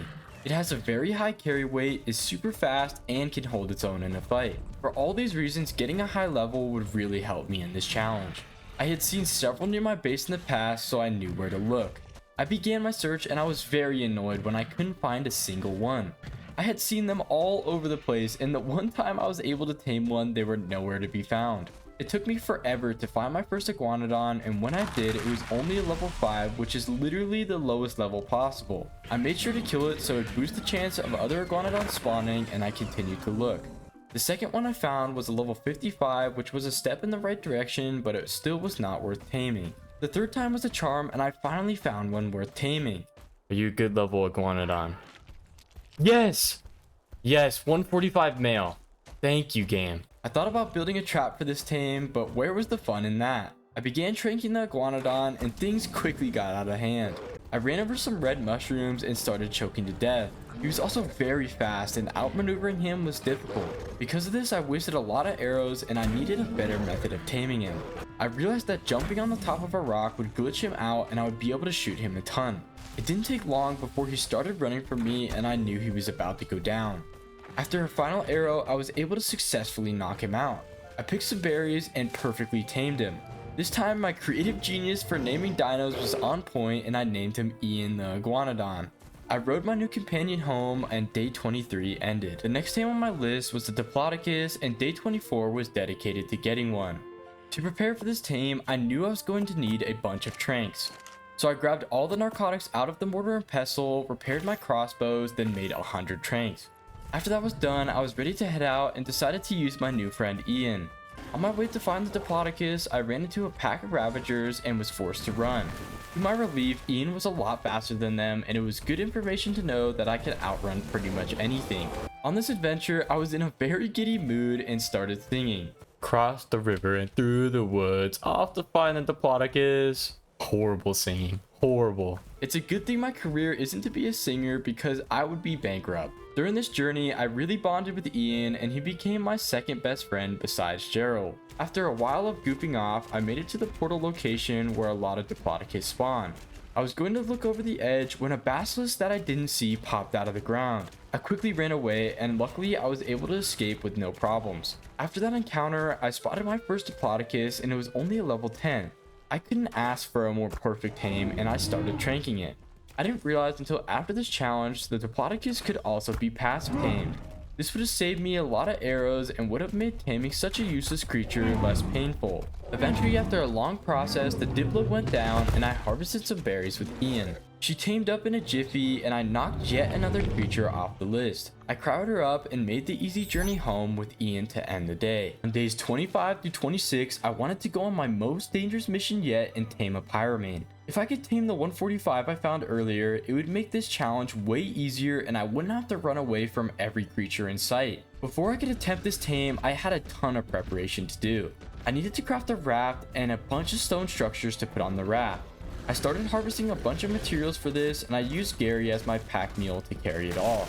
After getting everything I needed except hide and fiber, I went back to my base. I poached some hide and fiber from my smithy, and I was able to make the raft. The next thing I needed to do was learn my stone structure engrams. I learned pretty much every stone structure and began crafting. I made a gate and gateway, then a bunch of foundations. After that was all done, I made stone ceilings and finally walls. With everything I needed to trap the pyro-mane crafted, I was ready. For this adventure, I was forced to take Ian because Delta wouldn't have enough weight to carry the numerous structures I had. So I set out on my adventure with my two best friends, and I was hopeful I would make it back alive. Once I made it to the blue zone, I first needed to check that the pyro-mane was still there, so I climbed the tree, and sure enough, there it was. Now that I had located the pyro-mane, I jumped down and got ready to build my trap. The lake was an absolute nightmare and there were dangerous creatures everywhere. There were carcanos, megalosauruses, and electric eels all waiting to ruin my day. I tried to build my trap, but multiple times I had to move because of a crab chasing me. Eventually I was able to place down the foundations and then the walls. The way this trap works is by having a submerged layer of ceilings with a box around them. Then there's a gate at the end of the box where you lead the pyro-mane into. This keeps the pyro-mane trapped and submerges it so it can't use its flame abilities. After the trap was completely built, I was ready to attempt to trap this beast. My plan was to get its attention with Ian and have it swim its way into the trap. After it was in the trap, I would jump out of the box and close the gate behind it. Little did I know things would not go according to plan. I shot the lion with my crossbow, then jumped into the water and tried to lead it into the trap. It really didn't like going towards the structure and it would turn away when it got too close. To make things worse, it did an absolute ton of damage and each attempt I made to trap it hurt me significantly. I tried a new approach of swimming underneath to see if it would follow me, but it did not. With my original plan not working in the slightest, I had to get creative. I made the pyro-mane swim into the water, then I began Operation Scoop. My plan was to drive my raft into the pyro-mane and hopefully it would be forced into the trap. I had to drive in circles because it was very fast, but somehow my plan actually worked. Close the door. Yes, we got it. Now that I was trapped, the main hard part of the tame was done. I brought my raft close to shore and I could see plenty of titanoboas. They would make for perfect prey to tame the pyro-mane after I could ride her. Now that I was in a good spot, I was ready to finish the tame. I started shooting her with stone arrows to damage her. Once she was half health, I would be able to ride her. I thought she was low enough, so I jumped into the box with her, but she wasn't. I was about to panic, but she didn't attack me and I shot her again. This time, I was able to ride her and I jumped out of the trap. I quickly killed as many boas as I could and made sure that the riding timer didn't run out. Before I knew it, I had killed enough creatures and I could tame her. Come on. Control plus left click. There we go. Let's go. We got our fire lion. This was absolutely huge, and the fact that I got a perfect tamed 140 pyro-mane would carry me in this challenge. I then had to come up with a name, and I decided to name her Wildfire because of her cool coloring. I went to level her up, and just when I thought I was invincible, I almost died. Uh-oh. Oh, I might be dead. Come on, Wildfire. Oh, I forgot about the Megalosaurus's ability to pick me off. Luckily, Wildfire showed her strength and was able to save me from certain death. After that fiasco, I leveled her up and she had some pretty insane stats.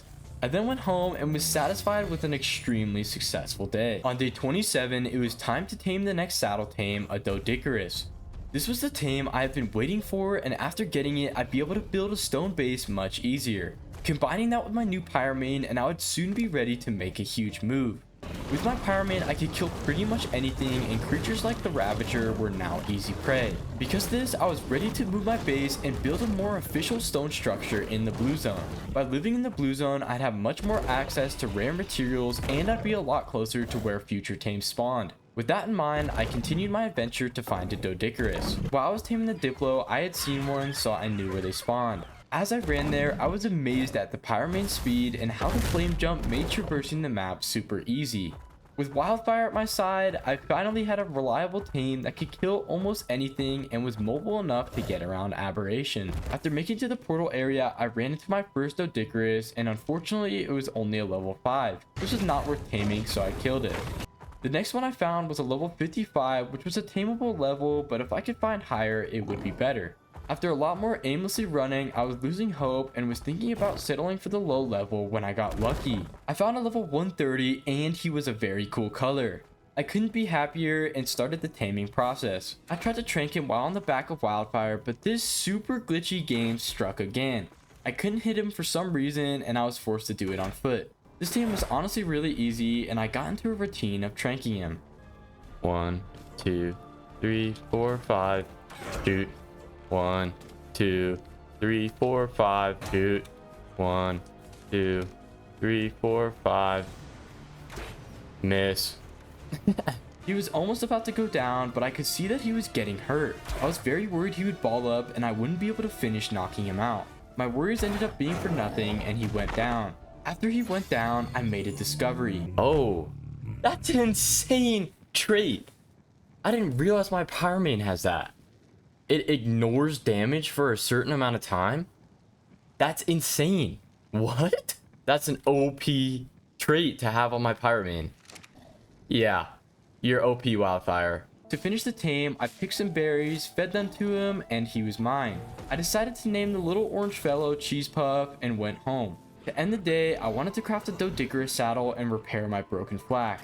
I went on a quick metal run with Wildfire and completely stocked up. After it was smelted, I crafted the saddle, repaired all my armor, and the day ended. As the sun rose on day 28, I had big plans to move and to build a new base. The blue zone was the destination for my new base, and I had a lot of prep work to do. I set out on Cheese Puff and began smashing rocks. My plan was to craft a bunch of stone gates so I'd be able to make a safe area for my base. After my base was gated off from wild creatures, I would then be able to transfer my tames over and start building the actual structure. I also had plans for transferring my tames to the new base. I would cryopod as many tames as possible, and only a few high weight tames would actually have to make the journey so I could bring my materials. With that plan in mind, I harvested the rest of the resources I need to build a ton of gates.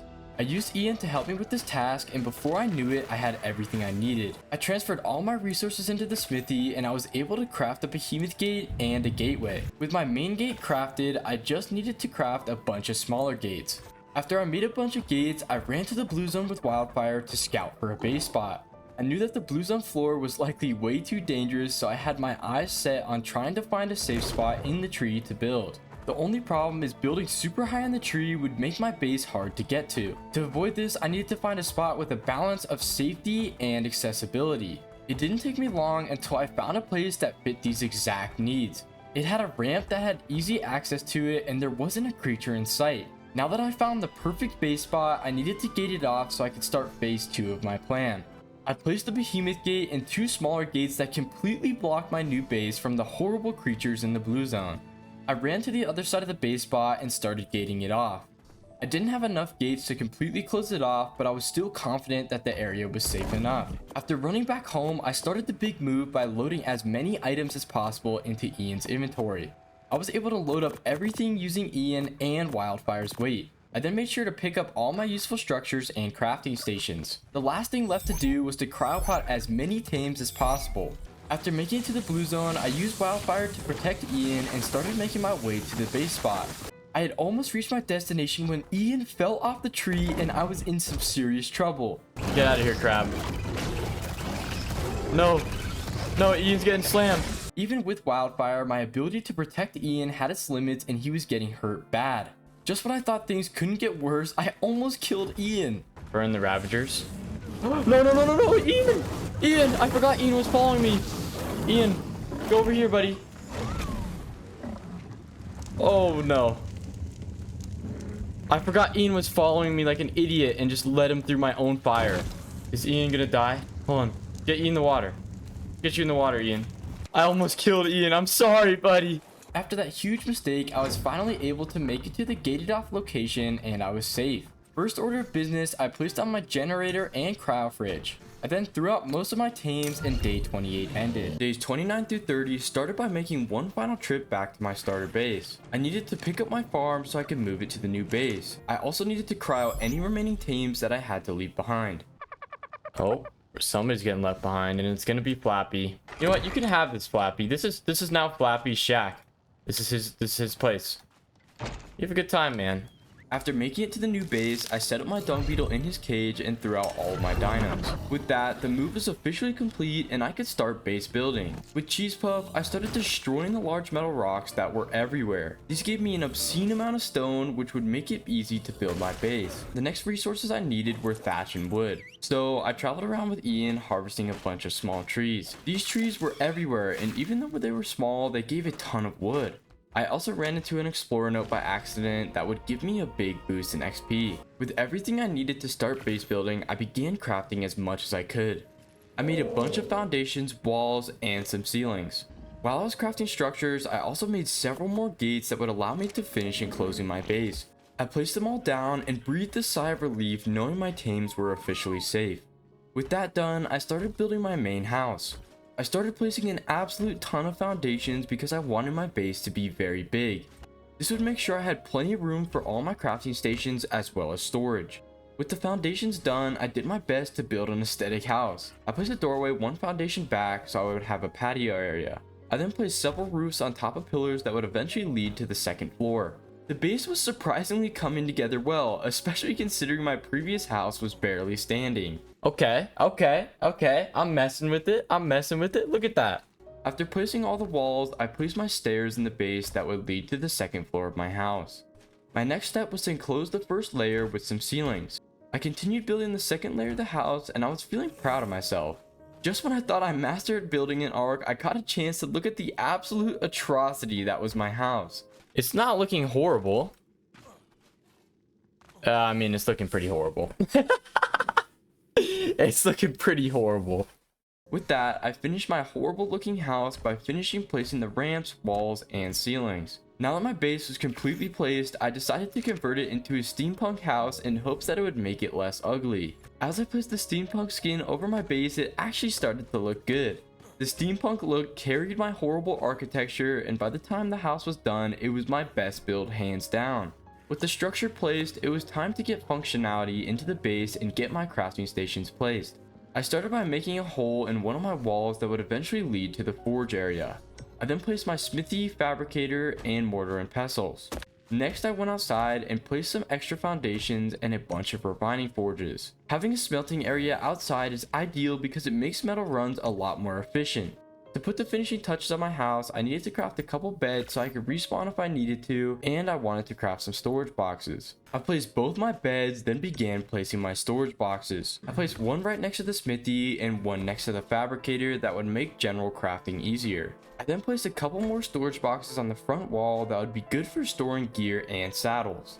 Finally, I placed down a preserving bin and stored all my crops in it so they wouldn't go bad. After that was done, my new house was finished. Okay, I'm basically all moved in. I got all my stuff moved into the smithy, and I got my extra structures chest, my saddles chest, and like my gears chest, so we're looking pretty good. To finish the day, all I needed to do was reset my farm and my new base in the blue zone would be complete. I decided to set it up by the dung beetle to make transferring fertilizer easier. I placed all 4 types of crops, and as I was finishing up, I realized 2 crucial things I forgot about. Now that I was living in the blue zone, I needed to grow several plant Z around my base or else Nameless could spawn. My light pet wouldn't always have charge, and if I had to deal with Nameless constantly in my base, it would be annoying. Second thing I forgot was that I didn't have a water source near my base, so I was going to need to make water jars. To make the water jars, I quickly crafted some cementing paste and harvested crystal. I was able to make plenty of jars, so I set out to fill them. Whoa, is that a shine horn? Wait. Hold on. Let me fill these up though. I wanted to tame the little guy, so I ran to a nearby plant Z and waited for a seed. I then tamed up the little guy and gave it a fitting name. It was an unexpected tame, but it was very much appreciated because now I had a good backup light pet. After waiting near the plant Z for a lot longer, I had plenty of seeds and planted them all around my base. With that, the day ended and I now had my own little utopia in the blue zone. With my base build complete, it was time to get back to the challenge and I had plans to go on an adventure to tame a queen bee. To prepare for this tame, I needed to craft bug repellent. This item is essential for the bee tame and it makes it possible to feed the queen bee without her aggroing. I collected citronal and rock carrots from my fridge that I had left over from my old farm. I then grabbed some narcotics and pelt, which allowed me to craft several bug repellents. Luckily for me, I found a bee's nest earlier in the challenge, so I knew exactly where I needed to go. After grabbing my bug repellent, I hopped on Wildfire and headed out to take down the nest. Eventually, I was able to make it to the bee's nest and came up with a plan to complete this tame. The nest was very close to the ground, which made my life a lot easier. If it was high up in the tree, I would have no way of reaching it. I put on my ghillie suit and prepared for what I thought would be an easy tame. Little did I know it was going to be a brutal experience. Using Wildfire, I jumped and attacked the hive several times to whittle down its health. I then made sure to kill the giant bees that came out of the hive. I soon found out that the smaller bees dismounted me from Wildfire, which quickly turned into a huge pain. They were too small for me to consistently hit with Wildfire and kept hitting me off her back. When the nest was one hit away from breaking, I put on bug repellent and threw Gerald to safety. I did this because I knew things were going to get messy and I wanted to make sure he was safe. Also, I wanted Wildfire to be on my shoulder just in case things went south. After destroying the hive, the queen came out and I began the next part of the tame. Much to my annoyance, I kept struggling with the smaller bees and navigating the rough terrain of this map was very difficult. Despite my efforts, the queen was mad at me and much like my ex needed some space. To drop aggro, I needed to run out of render distance and return with hopes of being able to tame the queen. Unfortunately, I lost the queen bee and needed to start from scratch with another hive. This was very annoying, but conveniently there was another hive located nearby.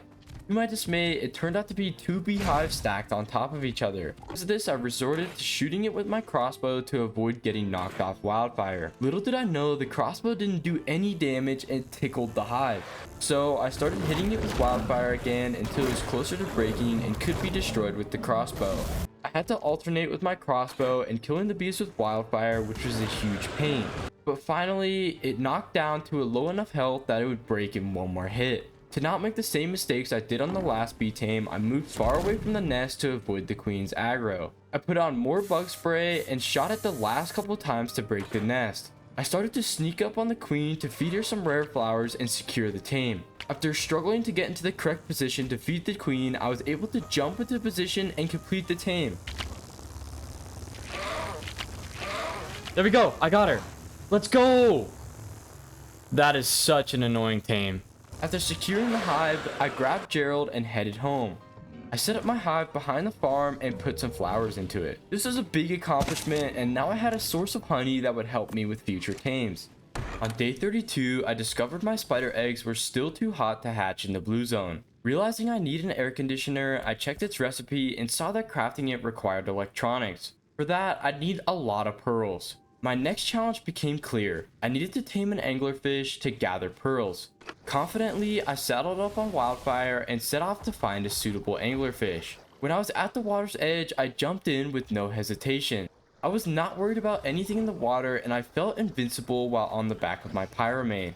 When I hit the water, I immediately regretted my decision to haphazardly jump in. The water teemed with electric eels, which immediately shocked me off Wildfire's back. Just when I thought things couldn't get any worse, a carcanos appeared and proceeded to Hulk smash me in his claws until I died. After respawning back at base, I was hit with a terrible realization. No, I had my bulb dog on my shoulder. No, he's dead. Gerald was on my shoulder when I died and was still in the water, surrounded by the absolute swarm of creatures that just killed me. Desperate to save him, I quickly grabbed the goat, my only other light pet, and ran on Ian to my body. Once I arrived, I was horrified to see Gerald charging into battle. When I set Wildfire on neutral, he was also affected by the whistle command. I knew Gerald didn't have much time left, so I frantically tried to lead Gerald to safety. Come on, come on, come on, come on, come on. Oh no. Gerald, come here. No, Gerald! No! I was so focused on saving Gerald that I didn't pay attention and another crab was able to grab me. I got slammed into the ground until I died and the situation got even worse. Now my 2 main light pets were defenseless in the center of the battle. I respawned yet again and grabbed Charlotte, which allowed me to quickly swing back to the fight. Just as I arrived, I witnessed the giant crab deliver the final death blow to kill both Gerald and the goat. Gerald! You stupid crab! No! Oh, Wildfire, could you not have killed it before it killed both of my boys? My heart sank in my chest and I was devastated at the loss of my best friend. Wildfire managed to clear off the rest of the crabs and just when I thought I was saved, a megalosaurus appeared. It took no time at all for the megalosaurus to eat me and I died yet again. After respawning for what felt like the millionth time, I made it back to the battle. Luckily, Wildfire had managed to kill all the hostile creatures and I was safe. I hopped on Ian to brave the water once more. I found my opening and was able to recollect my gear. Even though I lost both my light pets, I was still relieved to have my stuff back. After the dust settled, I had a moment to take in how devastated I was to lose my buddies. Both of my light pets were gone and I felt ashamed of myself that I failed to protect my best friend. Gerald dying left me very vulnerable to the nameless, so I knew I had to keep moving forward. With no time to truly mourn, I headed to the green zone in search of a bulldog to tame. I quickly found one and named him Gerald's Bro in honor of my fallen friend. Next, I waited beside the plant seed to gather another seed for my next plant. I decided to seek out a Shinehorn as a more durable light pet replacement. Returning to base, I released Ian and Charlotte from their cryopods, repaired my armor, and prepared to brave the blue zone once more. Before I headed out, I took a moment to admire the progress of my plant seed. With a bunch of them grown in my base, I had a lot more light and defenses against the nameless. With that, I headed out into the blue zone to find a Shinehorn. I stumbled upon a drop and it had some insane loot. It had an Ascendant Facilisuchus saddle blueprint. When crafted, this saddle would be a huge asset in the boss fight. The only problem was the saddle was insanely expensive and would take a ton of grinding to craft. Pressing forward, I eventually encountered a level 145 Shinehorn, which was exactly what I had hoped for. Thrilled, I fed him a plant Z seed, successfully taming him and named him Gustavo. This high level Shinehorn would help to ward off Nameless and would be my new main pet for the foreseeable future. With Gustavo now on my shoulder, I headed back to base, bringing a close to a tragic day. I failed to tame an anglerfish and lost 2 of my buddies in the process. The blue zone has proven to be a huge challenge and its danger level is miles above the green zone. Regardless, I was determined to continue the journey, hoping tomorrow would bring new opportunities to succeed in this unforgiving challenge. As day 33 began, I decided to shift my plans and head to the green zone to tame a sarco. I knew that there were less things that could kill me there, and I knew the sarco's immunity to electric eels would seriously help me to tame an anglerfish. Riding on Wildfire, I searched the green zone and found plenty of sarcos. Unfortunately, most of them were all low levels. This started to get frustrating and I was losing hopes of finding a high level one. During my search, I spotted something interesting in the distance. It was a gigantoraptor guarding its nest. I made a mental note of this location because it could be useful later on in the challenge. Soon after, I spotted a level 50 sarco which seemed like the best I'd find. But just as I prepared to tame it, I spotted a level 120 sarco. This one was exactly what I needed and I was very excited. I quickly switched my focus to taming the new croc. I began kiting it to lure it out of the water. This was easy work while shooting trank arrows from Wildfire's back. Sarcos are fast in the water but slow on land, so I knew keeping it away from the water would make the tame much easier. Eventually the sarco's torpor rose and it began to flee. I positioned myself between it and the water to block its path. Luckily, it went down just before reaching the water. With the sarco knocked out, I cleared out the nearby hostile creatures with Wildfire. While doing this, I conveniently gathered up some prime meat for the tame. I placed the prime meat in the sarco's inventory, and after some time, I successfully tamed my new companion. In a stroke of creative genius, I named her Sally the Sarco. Feeling accomplished, I patted myself on the back, put Sally in her cryopod, and headed home. Back at base, I gathered the materials I needed for her saddle. I mixed stone and chitin in the mortar and pestle for cementing paste, then grabbed the necessary hide and fiber. Once I had everything I needed, I crafted the sarco saddle, fitted it on Sally, and wrapped up the day feeling successful. Days 34 through 35, I wiped the leftover dookie out of my underwear and retried the anglerfish tame. I hoped that this time it would not turn out to be such a tragedy like it was last time.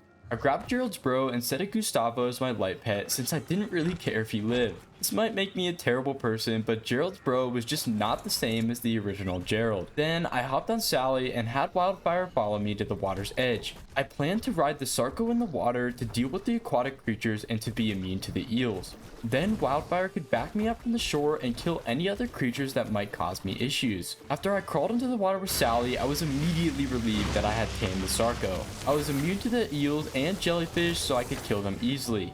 I also got some biotoxin in the process, which could be useful for shocking trading darts later in the challenge. When I dove back under the water, I was surprised to see a ton of anglerfish.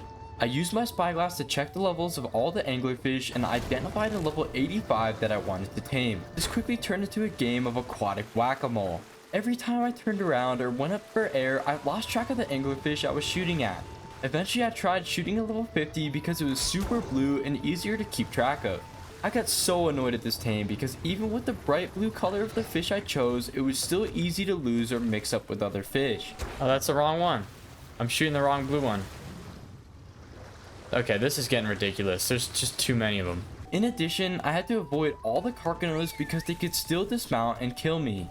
But I was determined to get the tame done, and I was going to knock out every anglerfish in the lake if that's what it took to not leave empty-handed. How many trank arrows? does it take to knock out a level 50 anglerfish? Granted, I've missed a lot, but that's... He's down. Okay, my complaining worked. I just have to complain, and then it works. Finally, I knocked out the level 50 angler and started to clear the area of the things that could ruin my tame. I cutted the crabs one by one to wildfire on the shore. She made quick work of them and made the water significantly less risky. I then slipped into the water and placed some meat into the angler's inventory to start taming it. In the meantime, I took Sally and started killing as many anglerfish as possible. The last thing I wanted was for this angler to die as soon as it was tamed. The angler tamed, and I didn't give it a name because given my history with aquatic tames, this angler probably wasn't going to live long enough to see retirement. I then had it follow me to the shore where it'd be safe enough for me to craft the fish basket. I gathered the fungal wood, thatch, and fiber that I needed to craft it from the surrounding area. Then, once I crafted it, I placed it in the water and I thought I was finally done with this wretched tame. Unluckily for me, Ark needed to sprinkle in some more annoyance. Right when I tried to get the angler into the trap, it was out of range and wasn't letting me capture her. Before I could move the angler closer, I was attacked by another carcanos. Then while I was cutting the crab away from my new tame for wildfire to kill, my light pet ran out of stamina and stopped producing light. This allowed a couple of nameless to spawn and made the situation even more annoying. After refocusing, I started to get my fish basket placed when another angler came in and broke the trap before I could complete it. I was absolutely peeved and almost punched a hole in my monitor. After being forced to craft some more traps, I reminded myself to stop being such a noob. I returned with 2 new traps in hand, and this time I captured the angler successfully. I left Wildfire behind because she could defend herself for the time being, and I set off to find some pearls. I had looked up where to find pearls in the blue zone, and they were only a short swim away. I hopped on Sally and swam over to the spot. Once I got there, I made sure the coast was clear and released the anglerfish into the water. After I gathered 2 pearl nodes, I had over 400 pearls. This was more than I needed for the air conditioners, and I was ready to head home. I quickly trapped the angler again before anything bad happened. Then I hopped on the back of Sally, picked up Wildfire, and headed home. Once I returned home, I placed the angler in the cryo fridge and moved on to my next task. I put all my pearls into the fabricator and realized I needed more metal to craft the electronics I needed. In addition, I realized that I was completely out of gas. With that, I put oil and hide in the forge, then set off to mine some metal. I had Ian follow behind me for his carrying capacity and mine some metal ore from a rock nearby. It has been such a blessing that I moved so close to the metal ore that it almost makes life in the blue zone worth it. I put metal ore and wood into the forge and waited for it to smelt. After the metal was done, I crafted the 30 electronics that I needed to build the 2 air conditioners. Next, I needed crystals, so I quickly ran out and mined some off a nearby blue gem. After making it back, I was finally able to craft the 2 air conditioners, and I hoped they would be enough to hatch my spiders. I placed them down on my base and placed the spider eggs down next to them. Incredibly, the game finally gave me a break and the eggs started to incubate. I was so happy to finally get some new spiders and that Thomas would have a family. Eventually, the egg incubation completed and they hatched. I claimed them both and put some food into their inventory. I wasn't sure if they ate meat or chitin, so I put both in their inventory so they wouldn't starve. Look at our babies. They're so tiny. After some time, they were both ready to be imprinted on. One wanted to cuddle and the other one wanted to go on a walk. I cuddled the first one, which was easy. Then for the second one, I led it around my base for a while and it finally imprinted. This marked the end of a 2-day saga where I successfully completed what I set out to do and didn't attend any funerals. On day 36, it was time to tame the next saddle tame, the anky. I started the day out by repairing all my tools and I was ready to start the search. As I searched, I wanted to stay high up in the tree for as long as possible to stay safe from dinos. Also, lots of drops spawn up high and I wanted to see if I could find some. Just as I was thinking about finding drops, I ran through a small tunnel and found one. It was only a green drop and my hopes weren't high, but it ended up having a sword in it. This would be a better weapon than my pike and it was a good find. As I continued my journey, I unexpectedly ran into a basilisk. With the confidence my pyro-mane gave me, I decided to fight it. I could most definitely kill it, but if I get spit on, I'd probably die. Luckily, this didn't happen and I was able to kill it. As I ran, I kept running over freezing spores and I didn't see a single anky, so I decided to jump down and hopefully I would have better luck on the ground. Once I hit the ground, I spotted another drop and this time it was a purple one. Before I could get the drop, I needed to deal with all the creatures nearby, and most importantly, the megalosaurus camping the drop. I was trying to use my flame trail to kill it so it wouldn't even get close to me, but things did not go according to plan. No, no, no, no, no. I just ran into my own fire. Like an idiot. Get him. Okay. That could have gone a lot worse if he did not let go of me there. After that scare, I was able to loot the drop, and it was insane. Ooh. A blueprint for a Spino saddle? That's insane. Wait, what is this too? No way! That's actually nuts. The drop had a blueprint for an improved Spino saddle and a basilisk saddle. This was an absolutely huge find because these were two of the strongest tames I could bring into the boss fight. With the restriction of not being able to bring duplicate creatures into the boss fight, being able to give my two strongest tames very good saddles was monumental. This would greatly increase my chances of success, but in the future, I would have to deal with their ridiculously expensive crafting recipes. Continuing my adventure, I spotted yet another purple drop and flame leaped my way to it. This time, it was an absolute letdown and just had some resources. After more searching, I finally found a group of ankies. Luckily, one of them was pretty high level and would make a good metal gatherer. Before I could start the tame, I quickly needed to make some more tranks. While they were crafting, I got ambushed and raged. No, no, no, no, no, no, no, no, no, no, no, no, no, no. Oh my gosh, that was so bad. I hate those. You know what? New least favorite dino in Aberration. Once all my arrows were done crafting, I started tranking the highest level anky. I also decided to tame one of the lower levels so I would have a backup in case something happened. With how slow the ankies were, they were very easy to trank and both of them were unconscious in no time. After picking some berries, I fed both of them. While I was waiting for them to tame, my luck with drops continued. And it's a ring drop? Please. Please. Oh! Are you kidding? There's no way. My luck with drops had been genuinely insane during these days and I got some very good loot. It's the best day ever. I feel like SpongeBob running around singing the "It's the best day ever" song. The amount of good stuff that I just got is genuinely ridiculous. After some more waiting, both ankies tamed and I named the higher level Crusher. I then cryed them and made the journey back home to end day 36. My plan for days 37 through 38 was to try and tame another pyro-mane. Wildfire was by far my strongest creature, and if I could get an imprinted pyro-mane, I would be unstoppable. To prepare for this tame, I needed to craft another raft. I first went to the smithy and made myself a sickle. I then harvested a bunch of fiber and wood until I had enough for the raft. After I was done, I was able to craft it and I just needed some more stone arrows. I grabbed some materials from my smithy and made 100, which would be plenty to damage a pyro-mane. Next, I needed to pick up all the structures from my previous raft trap. After making it to the lake, I had to clear the area and kill a couple rock drakes before it was safe to hop off Wildfire. Once everything was dead, I was about to pick up the structures when I spotted a pyro-mane out of the corner of my eye. It was a male, but unfortunately it was a horrible level and wasn't worth taming. I made sure to take him down so other pyro-manes could spawn, then finally completed my intended task of picking up the structures. I then started the real search for a high level pyro-mane.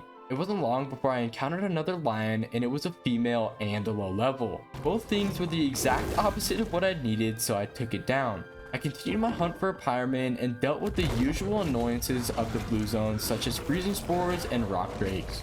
After a while of no luck, I finally spotted another pyro-mane. This time it was a level 145 male and would be the perfect breeding partner for Wildfire. The icing on the cake was the fact that he was also an extremely cool blue color and I was hyped to have gotten so lucky. I placed my raft into the water and started rebuilding my trap. I used the exact same design as before with the submerged layer of ceilings with the box on top. After it was completely built, I was ready to try and trap the pyro-mane. I got its attention with Wildfire and it was really easy to lead because it couldn't catch me on fire. Just when I was thinking to myself that things were going well, my plan went awry like always. I got stuck on my raft, which made it so I couldn't move at all, and to make things worse, a basilisk aggroed on me. If I got spit on while I couldn't move, I would definitely die and there's no telling what would happen to Wildfire. Somehow, I managed to jump out of my trap and swim around the boat. The pyro-mane stayed inside the trap and I managed to close the door. I then easily killed the basilisk and I could take a sigh of relief. It was an extremely stressful process, but in the end, it somehow worked out. Now, I was ready to find a good spot to tame him, so I ran down the beach and scouted with wildfire. I didn't find any spots that stood out to me, so I'd have to boat down the river and hope for the best. When I finally got back to my boat, for some reason the pyro-mane had glitched out and wasn't doused anymore. He was standing in the water and was still fully on fire. I don't know what caused this, but it was extremely annoying and I would have to retrap him to see if it fixed. I let him out of the trap and I was leading him back into it when a jellyfish stunned me off wildfire. To say I panicked is an understatement and I had no idea what to do. Oh no! No. Come here, wildfire, come here. I was very fortunate that the wildfire-mane killed the jellyfish and I could get back on wildfire. I tried a couple more times to retrap him, but like the last tame, he wouldn't go into the structure. Because of this, I had to use the ramming technique again and I was finally able to retrap him. I was super annoyed to have gone through all that because of a stupid glitch, but things were finally back on track. I got him low enough with my crossbow and hopped on him. I ran to shore and killed as many creatures as I could. With the sheer amount of bows in the blue zone, he tamed in no time. There's another boa here. Oh, there's a ravager. Oh, no. Okay, he's tame. Hold control and tame. Okay, he's tame. Okay, now I need to deal with these ravagers. Before I can name this guy, oh my gosh. He's tame though. We got him. Let's go. I decided to name my new pyro-mane Cosmo and went home. To end these days, I bred my pyro-manes and I had high hopes to get the best stats. When the baby came out, it was super high level. After checking the parent stats, I realized it got all of the best stats. It had inherited literally everything I wanted. It had the best health, the best melee, and the cool color. I decided to name this beast of a tame Zuko and he would replace Wildfire as my main mount. After waiting a while, he asked for cuddle and I got full imprinting on him. This day could not have been any more successful and now I had a very powerful imprinted pyro-mane to call my own. On days 39 through 40, my goal was to craft a hazmat suit. I was tired of always getting hit by the mushroom spores and I wanted to explore the radiation zone soon. The first thing I needed to do was go on a metal run, so I crafted an anky saddle and set out on Crusher. I had metal rocks literally right next to my base and I had hundreds of metal in seconds. I realized quickly that my anky was going to run out of carry weight, so I used Ian to help me carry it all. I spent a lot of time harvesting and made sure to load up on plenty of metal so I wouldn't have to run out again anytime soon. After making it back, I loaded all the metal into the forges and having an outside forge area really paid off. I then needed to get wood to smelt it, and with the abundant trees near me, it didn't take long at all. My next step to crafting a hazmat suit was to make a gas collector. I realized I was going to need red gems for this and I needed more cementing paste. Zuko was all grown up, so I decided to take him out and go on a dual mission to get the gems and chitin for paste. This also gave me a chance to level him up. I started massacring everything in the area and Zuko was an absolute monster. His stats were crazy and in no time he had 10k health and a boatload of melee. He was truly a powerful tame and he made it easy to kill crabs. While I was killing crabs, I also ran into an explorer node that boosted my experience and he got even more powerful stats. Done. Alright, we took care of those crabs. Yeah, that's what I'm talking about. There are some levels. So we get this guy up to 15k health and then just dump the rest of that into melee. Look at that. 15k health and 507 melee. This dude is a beast. Now that I had plenty of chitin, all I needed was red gems. I ran to the entrance of the red zone and I was hopeful I would be able to find some red gems close to the border. This was not the case in the slightest and I got hit by radiation several times. I quickly realized this wasn't going to work out, so I looked up a spot where I could find red gems without radiation. Luckily, I was already close to the spot and I ran to it. I harvested a bunch of gems and in no time I had over 100. After making it back to base, the last thing I needed to do was craft my chitin into paste. I ran out with cheese puff and got a ton of stone. After transferring it into the mortar and pestles, I grinded it into paste. Once it was done crafting, I was able to finally make the gas collector and I was one step closer to making a hazmat suit. Now I just needed to find a gas node to place the gas collector on. I figured the green zone would be my safest bet, so I ran there. While I was there, I also finally placed the sap tap that I got earlier in the 100 days. This would come in handy when I needed to craft sweet veggie caves. After some searching, I was finally able to find a gas node on the very edge of the green zone. The only thing left to do was to wait for the gas balls to passively collect. While I was waiting, I decided to knock the final water tame off the list and tame an electric eel. I already had the biotoxin I needed for this tame, so I set out on Sally and brought Zuko for backup. The moment I got into the water, I was swarmed by eels and I needed to separate one from the group. After swimming around, I managed to do just that and got a solo eel to shock me.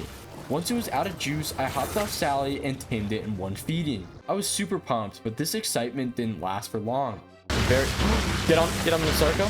Oh no, he aggroed the frog swarm. Oh, my eel's definitely gonna die. Yeah, there you go, he's dead. With my first eel dying immediately, I felt like I had to tame another one, so I went looking in the lake. In no time, I found another eel and repeated the taming steps. This time, I immediately cryopotted it so it wouldn't die and went home. After the time it took me to complete the eel tame, my gas collector had plenty of gas balls to make the hazmat suit.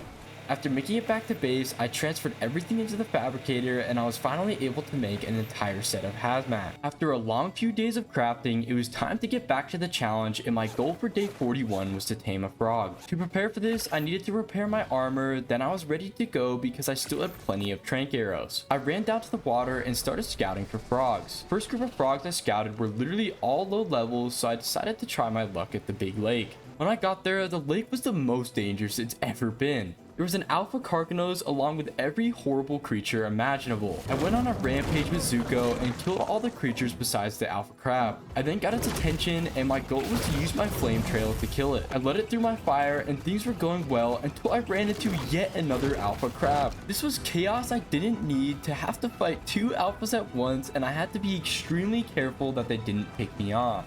Luckily, the flame did a number on the first crab and it was about to die. I sprung into action and tried to kill it, but I made a huge mistake. No. Zuko. Oh, I'm dead. I'm so dead. I'm getting my sword out. Come on, Zuko. Get this crab to drop me, man. Oh, that was close. I was extremely lucky to survive getting Hulk slammed by the alpha, and I would have to be much more careful fighting the second one. I was about to go fight it when I decided to spyglass a white frog, and it turned out to be a level 140. I was overjoyed to find such a good level so quickly, and once I killed the second alpha, I would be able to tame it. I engaged the second crab, and the Ark gods answered my prayers. For some reason, the crab glitched out and got completely stuck. This made it easy to kill the crab because it couldn't fight back, and after it died, Zuko got an absolute boatload of levels. The fact that this guy got stuck is so clutch. Because we saw what happened when the other one wasn't stuck. His stats were absolutely insane and he was almost level 300. With all the dangerous creatures dealt with, I could finally tame the frog. My strategy for this tame was to shoot it a bunch and trank it until it started running away. The second it ran away, I was going to bullet it so it couldn't run into the water and get an easy tame. My plan was going perfectly and using Zuko as a tank made this tame easy. Then the frog started running away and I literally missed every single bullet on the frog. What was supposed to be an easy tame was now the exact opposite. The frog was now swimming in the dangerous eel-infested lake, and I raged at myself for being such a noob. Oh, this is horrible. What did I do? Why could I not just land a hit on the frog? The only thing I could do was go into the forest and craft some bolas while I waited for it to come to shore. Luckily, the frog did just that, and I was able to get back on land and pull it. The frog got knocked out, and I was able to save myself from a failed tame. After feeding her, she tamed, and I named her Skipper to end day 41. On day 42, I wanted to tame an ovis, and now that I had sap, I could do it. I needed to craft sweet veggie cakes, so I learned the engram for a cooking pot. I then harvested all the materials for it and I was able to get it crafted. With that step done, I needed to fill up my water jars and get the actual sap I needed. I ran down to the lake and filled up all my water jars, then ran to the green zone. After making it there, the area was an absolute swarm of dangerous creatures and I had to clear them out before risking hopping off Zuko. After they were all dead, I ran to the tree and thought about how I would be able to climb it. After getting over my brain lagging, I realized I could use my climbing picks. I climbed up the tree with no problem and got 20 sap. After making it back to my base, I collected all the crops from my farm. I had more than enough to craft sweet veggie cakes and the last ingredient I needed was honey. My beehive had plenty of it and after taking some damage to get it, I was ready to craft the cakes. I ran to the cooking pot and I realized I actually didn't have everything I needed. I needed some stimulant, but at least it wasn't a hard resource to craft. I ran out on Ian and harvested up a bunch of stimberries as well as stone for spark powder. After making it back to the mortar and pestle, I grinded up the spark powder, then the stimulant. Now that I had everything I needed, I channeled my inner Gordon Ramsay and cooked up some cakes. With the cakes fully crafted, I could go out and tame an ovis. The benefit of having an ovis would mean I had a supply of mutton whenever I needed it, which would make taming carnivores easy. After searching around the green zone, I found my first ovis and she was about to become dinner. Two scorpions were trying to eat her, but I narrowly was able to save her. After putting some cakes in my hotbar, she tamed in one feeding and I named her Snack because I knew she was not likely to live long. I also noticed she had a baby, so I claimed it, and it also happened to be the opposite gender. Now I had a breeding pair of sheep and a fresh supply of mutton. I got back to base on day 43 and I threw out both of my sheep. I realized I still had 3 sweet veggie cakes left over, so I wanted to tame a bunch of snails. This would give me a bunch of passively produced cementing paste, which would really help me to craft the expensive saddle blueprints I had. With that, I jumped to the blue zone floor and started searching for snails. At first, there wasn't any in sight and I was getting annoyed with having to fight rock drakes that kept attacking me. Eventually, after a while of searching, I finally found one, and after killing yet another rock drake, I got ready to tame it. It turns out there were multiple snails in the area and I started knocking out the lowest levels. I knocked out the lower levels because I was concerned the higher ones wouldn't tame in one cake. After the 3 snails were down, I noticed that Gustavo had lit up, meaning there was a 150 in the area. I ran into it almost immediately and it was a max level gigantopithecus. This was a tame I couldn't pass up, and as soon as the 3 snails tamed, I wanted to tame it. Luckily, all 3 snails tamed, even the higher level, and after cryopotting them, I ran back to base. I wanted to get some crops from my base in hopes the Giganto would tame faster, and I needed my ghillie suit. After grabbing the crops from the preserving bin, I got my suit from the gear chest. After jumping down to the ground, I was ready to attempt to tame, and I was hopeful I didn't aggro the ape while I was trying to feed him. And we'll start putting potatoes up this guy's butt. Pause. Pause. It's true though. The hitbox to feed this guy is right in his butt. It didn't take me long to find out I had yet another noob moment and couldn't even tame him with crops. I ran around and picked a bunch of bushes until I had a good amount of mejo berries. This time I was able to sneak up to him and get the first feed off. Now it was a waiting game and I would have to follow him around until he was hungry again. While I was stalking him, I saw another Giganto in the distance and I actually couldn't believe my eyes when I saw it was a level 145 female. This was an actual miracle and it was insane to have a near max level Giganto breeding pair right next to each other. I decided to continue the tame on the original Giganto and tame the female at the same time. This ended up working perfectly because they alternated when they were hungry. After a long time, both Gigantos tamed and I gave them the fitting names of Greg and Gertrude. I couldn't believe my luck to find both of them, and they would make a seriously powerful breeding pair. To finish the day, I crafted another cage to put my highest level snail into. This guy's gonna be named Gary, and we'll put this guy in Wander. On day 44, I wanted to get one of the most annoying tames out of the way so I wouldn't have to deal with it. This saddle tame was the Ranio, and luckily I still had leftover bug repellent that I could use. The last thing I needed to do was repair my ghillie suit because if it broke during the tame, it would be bad news. Luckily, I had everything I needed to repair it, and after grabbing some spoiled meat, I was ready. I started searching the blue zone for spiders, and I had my fingers crossed that I would be able to find one there. If not, I would have to try and tame one in the red zone, which would seriously complicate the tame and make it so I couldn't wear my ghillie suit.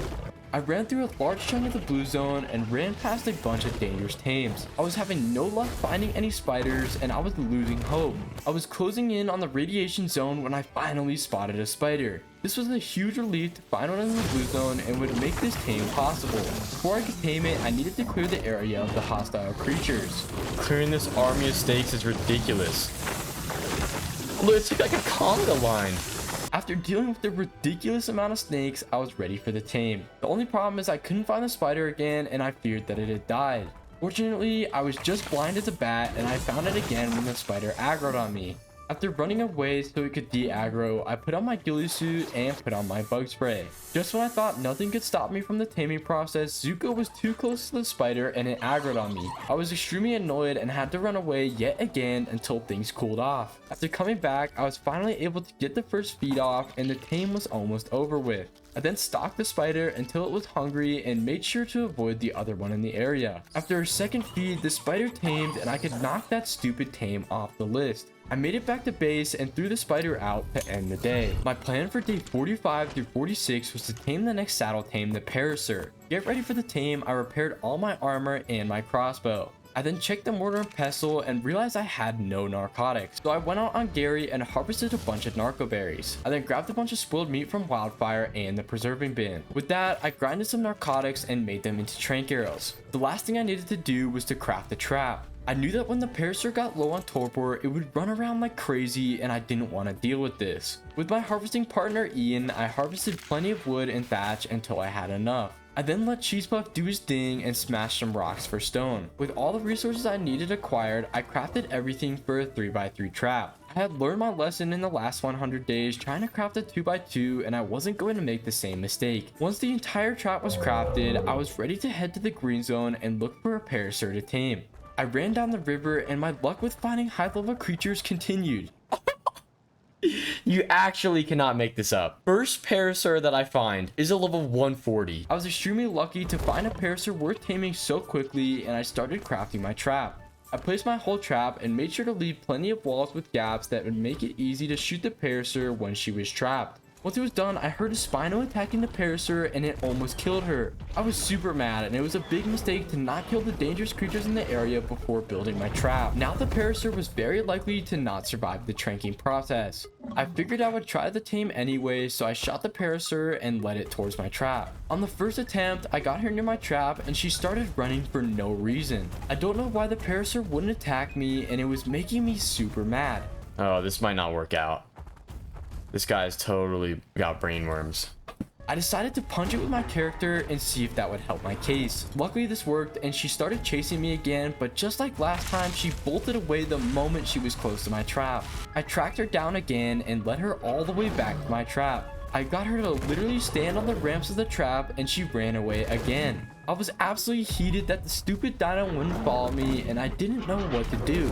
The nail was put into the coffin when she ran so far away from me that a crab started attacking her. I was forced to come to the realization that she wasn't going to go in the trap, and even if she did, she definitely wouldn't survive being knocked out. This meant I'd have to pick up my trap and look for another one to tame. I ran upstream and started scouting for another one to tame. The first one I found was a level 40 and I cursed myself for messing up a prime opportunity of taming the 140. After a lot more searching, I found another group of them and there was a level 25 and a level 90. I decided to settle for the level 90 and this time I wasn't messing around with the trap. I started pumping it with tranks and played Ring Around the Rosie with it. I finally got some of my luck back when it glitched out and started stomping nothing. This gave me the perfect chance to pump it full of arrows without having to deal with it running away. Before long, it was getting sleepy and I chased it down. After pumping it full of arrows as it ran away, it finally went down. I picked some bushes to get metro berries and after waiting a while, it tamed. I decided to name the parasaur Doofus because of its dumb looking face, and little did I know I was the real Doofus because I spelled it wrong. I then cryopotted him and made the journey back home to end the day. On days 47 through 48, I had finally progressed far enough to tame a dire bear. With the insane saddle I got from a drop earlier in the 100 days, I wanted to tame a really high level. Combining a good imprinted bear with a 100 armor saddle would rival Zuko, if not be stronger than him. To prepare for this tame, I again needed to craft more narcotics, so I got meat spoiling in my inventory and harvested berries with Gary. I then grinded up a bunch of narcotics and managed to make 80 more trank arrows. I was then ready to start the hunt for a high level bear. I ran around the forest aimlessly for a while and couldn't even find a single bear. I had seen a ton of them in the area in the past and now I couldn't find a single one. When I finally did, it was a very low level and wasn't worth my time. I continued my search and eventually I found one worth taming. And it's another pooper level. Great. All right, we'll keep searching. Oh, another one. Ooh. Okay, 125.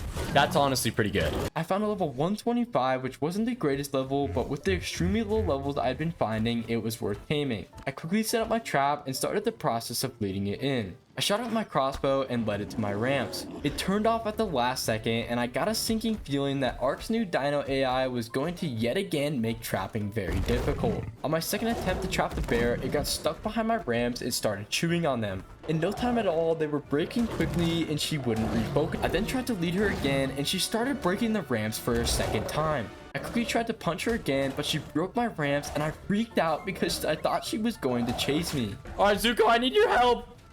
Zuko! What are you doing? Luckily, I panicked for no reason. I tried to lead her again and she was literal millimeters from falling in the trap but swerved out. I was super annoyed, but now I had it down to a science and I had hope for the next attempt. This time, the bear followed me and ran too far to turn back, so she fell in. Come on. Fall in. There we go. He's in the trap. Okay. Whew. That was a pain. It was an absolute pain to trap the bear, but I finally did it, and now she would be easy to knock out. I pumped her with tranks, and it wasn't long until she was sleeping. With the bear knocked out, I killed a spinal for prime meat. After feeding it to her and waiting a while, she tamed. Now I needed to continue my search and hopefully find a good male bear. Wait, Shinehorn? My Shinehorn's going? Please, please tell me. No way! Level 150 dire bear. Okay, I need to clear the area immediately. I had found a beast of a bear, and if I could tame him, my dreams of getting a strong and printed bear would come true. I built up my trap, and I didn't learn my lesson with the wood ramps because I placed them down again. I tried several times to lead him into the trap, and he would swerve out at the last second. This dire bear's turning radius was impeccable, and he broke my ankles like a star NBA player. To make things worse, he started biting my ramps until they completely broke. Come on. Okay. And he's breaking my ramps like they're candy. I had to lose his aggro by sitting on the top of a rock, and then I quickly built a couple stone ramps. I placed him down, and now I could trap him without worrying about him breaking the ramps. Ironically, he went to break the one remaining wood ramp and trapped himself. With the hard part over, all I had to do was shoot him. This went very smooth besides my crossbow breaking, but after using my backup, he went down. When I went to get food to tame him, I was lucky enough to find an ovis, which meant I would be able to use mutton and get a perfect tame. The dire bear tamed, and he had some beastly stats. After getting back to base, I threw out both bears, and the day ended in complete success. My plan for day 49 through 50 was to try and make a surface run. I had been doing super well as far as taming creatures, but I had all primitive gear, and if I didn't get some upgrades soon, taming top tier creatures would be very tough. To prepare for the surface, I made an extra bed just in case I died so I'd be able to get my stuff.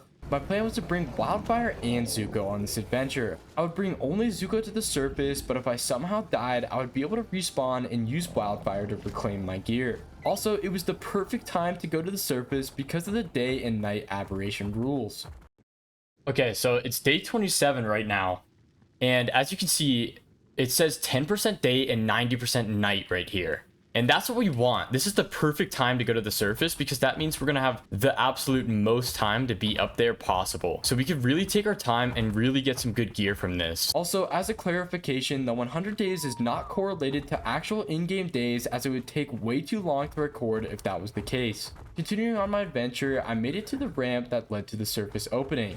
I had to take down several ravagers and the megalosaurus that was ridiculously tanky. This fight made me realize how OP megs are, and the fact that getting a high level one would be the key to a successful boss fight. After a long journey, I finally made it to the actual surface. I placed down my bed and put Wildfire right next to it.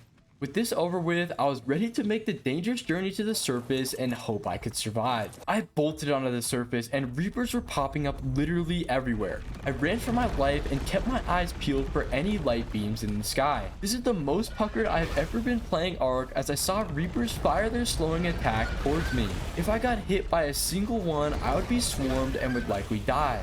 To make things worse, there was not a single drop in sight, and the longer I ran, the more reapers I had chasing me. At this point, I would be lucky if I even made it back underground, and I decided I was not going to be able to get any surface drops. There's reapers everywhere.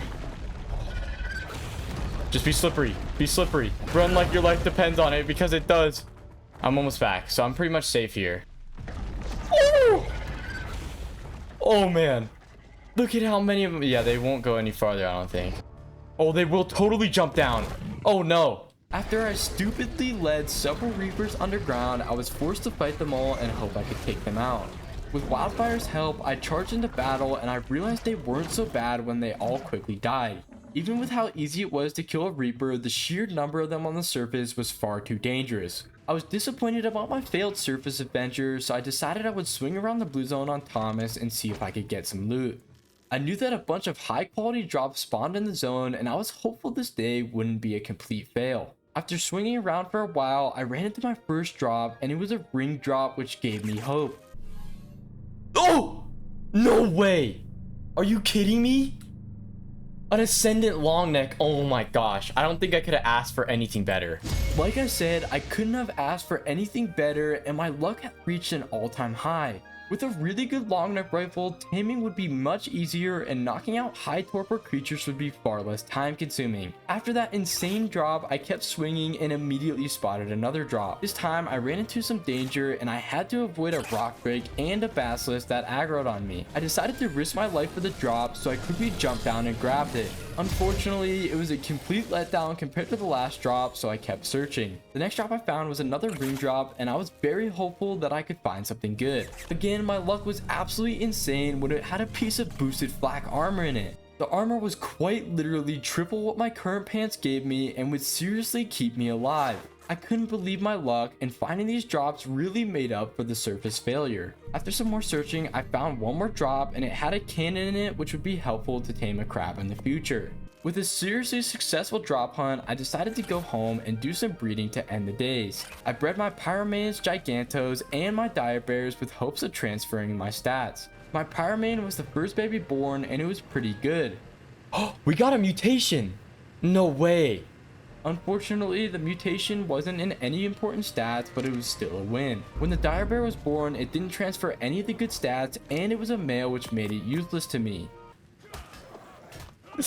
You guys didn't see that.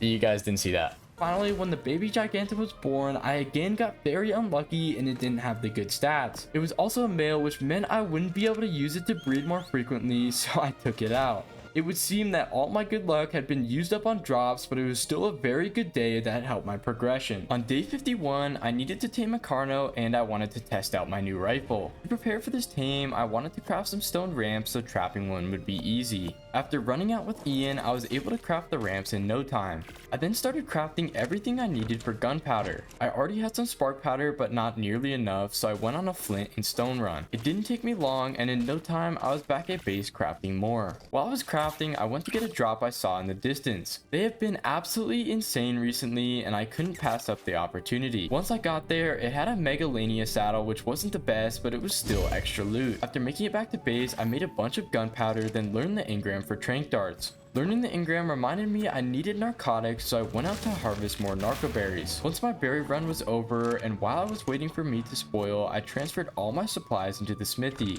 This allowed me to craft 36 simple rifle ammo. With that, the meat spoiled and I made it all into narcotics. Finally, after waiting, I made 33 trank darts, which would hopefully be enough for a carno. I then set out to the green zone and started scouting for one. I'd seen some carnos in the early game near my old base, so that's where I went. I ran up the ramp and I had no luck finding one. Eventually I spotted a level 55, which was not a good level, but I kept it alive just in case it was the only one I could find. I ran closer to the portal and I tried scouting that area for one. Unfortunately, I didn't see one, and even peering over the edge with my spyglass, there wasn't a single one in sight. I decided to cut my losses and tame the low-level carno rather than go back empty-handed. Now let's equip these trank darts. Oh, this is a level 5. This is even worse. Where did the other one go? Yeah, we're not taming that level 5 stinker. Come on now. After finding the carno again, I shot him with a dart, and after literally 2 darts, he was down. The fact that I was concerned about having enough trank darts was ridiculous. After killing a sheep for mutton, the carno tamed and day 51 ended. After the carno tame ended, day 52 began, and I decided to go on another mission before going home. I wanted to tame another diplo while I was in the green zone that I could use to brood with my current one. This would give me large fertilized eggs that would be very useful in future tames. Tames like the gigantoraptor and titanoboa both required fertilized eggs, so I wanted to start gathering a supply of them. I ran around for a while and I was peeved about the fact that I couldn't find one when they had been so common in the past. At the very least, I was able to spot a drop in the water and jumped in to get it. I was lucky that there wasn't anything dangerous in the water and I claimed the mediocre drop. It had some resources in it and an improved carno saddle, which really didn't help me since my carno was a horrible level. I continued my hunt for a diplodocus and I immediately ran into another drop. This one was even worse than the last and didn't have anything that was valuable to me. Finally, after some more searching, I found a level 55 diplodocus, which was the perfect tame. It was a relatively low level and the opposite gender of my current diplo. I started shrinking it down and again wasted my resources. At this point, I still didn't realize they could be passive tamed, so I used a bunch of my trank darts. Once I started running away, I decided to switch to my crossbow and use less expensive ammo. I know you're sleepy. Just go to bed. Go to bed right now. As it was about to go down, I started to get really concerned it would die before knocking out. It was very bloody and it was clear to see it couldn't take much more damage. Come on, go down, fool. All right, maybe we seal the deal. There we go, he's down.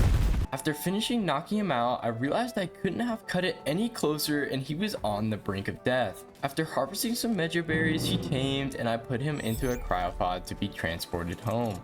To end day 52, I found another drop on my way home and it had another useless carno saddle. On days 53 through 54, I could finally tame a ravager. This was a tame I had been looking forward to for a while and I wanted to tame a high level breeding pair. To make this tame go smoothly, I needed to craft a stone gate and stone ceilings. This is because ravagers can jump even when they aren't tamed, so my normal trap design wasn't going to work on them. With my trusty harvesting partner, this was easy work and my bond grew with him even more.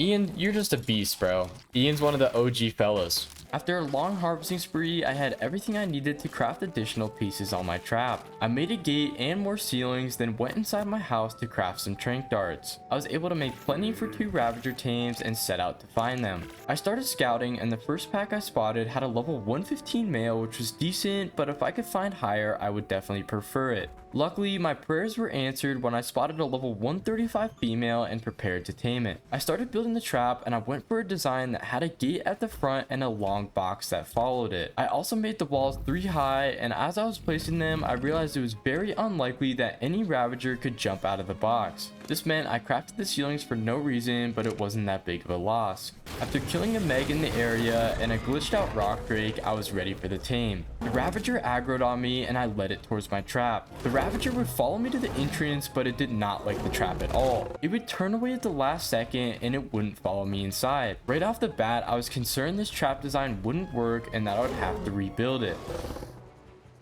What? This game is horrible. This game is trash. Would it follow my character in? I thought about using my character if things didn't work out, but luckily the next attempt it ran into the trap. I then used my flame leap to get out of the trap and the hard part was over. Now I could trank the ravager with ease and wouldn't have to worry about it running away or jumping out. Surprisingly, its torpor stat was not very high and it was out within moments. I then put cooked mutton and raw prime into its inventory to test out which it preferred more. It ate the mutton and tamed in a single feeding. There we go. We got our own ravager. Oh, ugly mug on you. Oh man. She had a very ugly face, but I was still excited to have this tame. After the tame was over, I picked up my trap and killed some dinos with my pyro-mane. The bleed effect from trying to trap the ravager had done huge amount of damage to Zuko, and I needed to heal him before finding another ravager to tame. While I was healing, I found another ravager pack, but they were all low level and weren't worth taming. After taking them down, I was relatively healed and was ready to hunt down a high level male. The next group I found yet again were dookie levels, so I took them down. Okay, there's another group of ravagers. Let's see, 20. 130 female. Oh, no way, 150 male. Perfect. After a super long hunt, I had finally found the male I was going to tame and immediately got to work on building my trap. I built the same trap as last time since it had worked perfectly and got ready for another long trapping process. I was lucky I finished the trap when I did because the ravager pack had closed in on me without me realizing it. Come on in. Yeah. Okay, that worked out perfectly. Are you kidding me? Oh, I did not mean to do that. I'm sorry, ravager. I need to be careful not to flame leap him again. That was really bad. This time it was incredibly easy to trap the ravager and he ran in on his own. But I made a mistake and hit him with my flame leap, which did a ton of damage to him. Either way, the fact that I had the 150 in the trap was very lucky and made my life a whole lot easier. Before I could trank him, I decided to kill Alistro and drag the body to the ravager to heal him. He ate it like planned and I started tranking him. He quickly went down and I put cooked mutton in his inventory. My creative genius struck when he tamed and I named him Ricky the Ravager. With a high level breeding pair of ravagers tamed, the day ended in complete success. My plan for days 55 through 56 was to try and tame an oviraptor, then do some breeding. I knew I had fertilized diplo eggs, which would hopefully instant tame an oviraptor. I wanted an oviraptor bad because they automatically pick up eggs in your base. This would help me to build up a stockpile of eggs and would make my diplos more valuable. The portal area is usually teeming with oviraptors, but I wasn't having any luck finding one. I was getting annoyed and it was almost like they knew I was looking for them. Come on. I've seen so many of them when I'm not even looking for one. In the moment I'm looking for one, I cannot find a single. Oh, you know what? I just gotta complain and then it'll summon into the world. My complaining paid off and I was able to down an oviraptor. It was not a difficult tame in the slightest, and I just had to hope my one fertilized egg would be enough. While it was taming, I also noticed it had a baby, so I'd be able to get 2 oviraptors for the price of one. The one large egg was enough to seal the deal, and I quickly claimed its baby. With another tame knocked off the list, I made the journey home. I threw him out next to my diplos, and now I had my own personal egg collector. Next, I wanted to build some base improvements such as a feeding trough. I had forgotten to make one the entire time and hadn't been feeding any of my tames. Because I've realized I've not been a very good owner for my dinosaurs here, because I've not been feeding them at all. My poor dinos had been starving in my base the entire time, and I felt like a horrible owner. Yeah, look at that. They're literally all eating. I'm sorry, guys. I forgot to feed you. They all immediately start chowing down the moment I give them any food.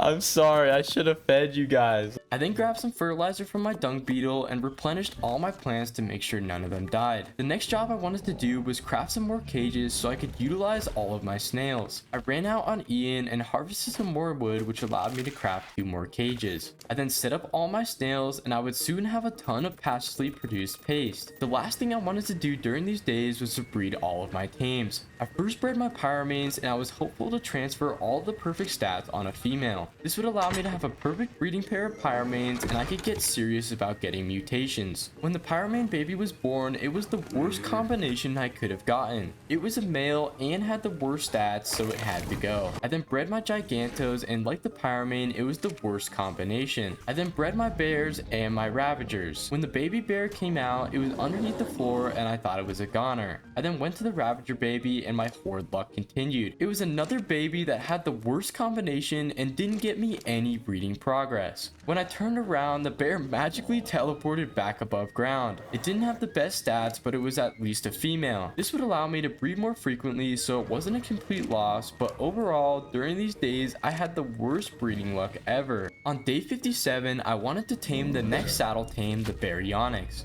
I knew they spawned in the big lake area in the blue zone, so I put on my hazmat suit and set off. Being able to run through the blue zone with the luxury of not being able to get spored really paid off, and it made crafting the hazmat suit worth it. After a long run, I made it to the lake and skirted around the edge of it. This allowed me to cover ground and search the lake without actually swimming. This plan worked out perfectly until I made a mistake. After jumping onto a new side of the lake, I got into an extremely intense fight. There were like 5 megs and a sarco that all jumped me. I panicked and tried to jump away so I wouldn't get grabbed. I then quickly killed a sarco that gave me flame charge. With the flame charge, I used it to make my flame trail that would hopefully burn all the megs to death.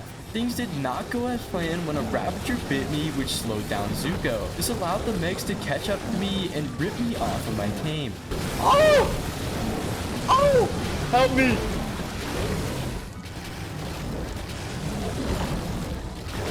Help me, Zuko! Help me! Oh! Oh!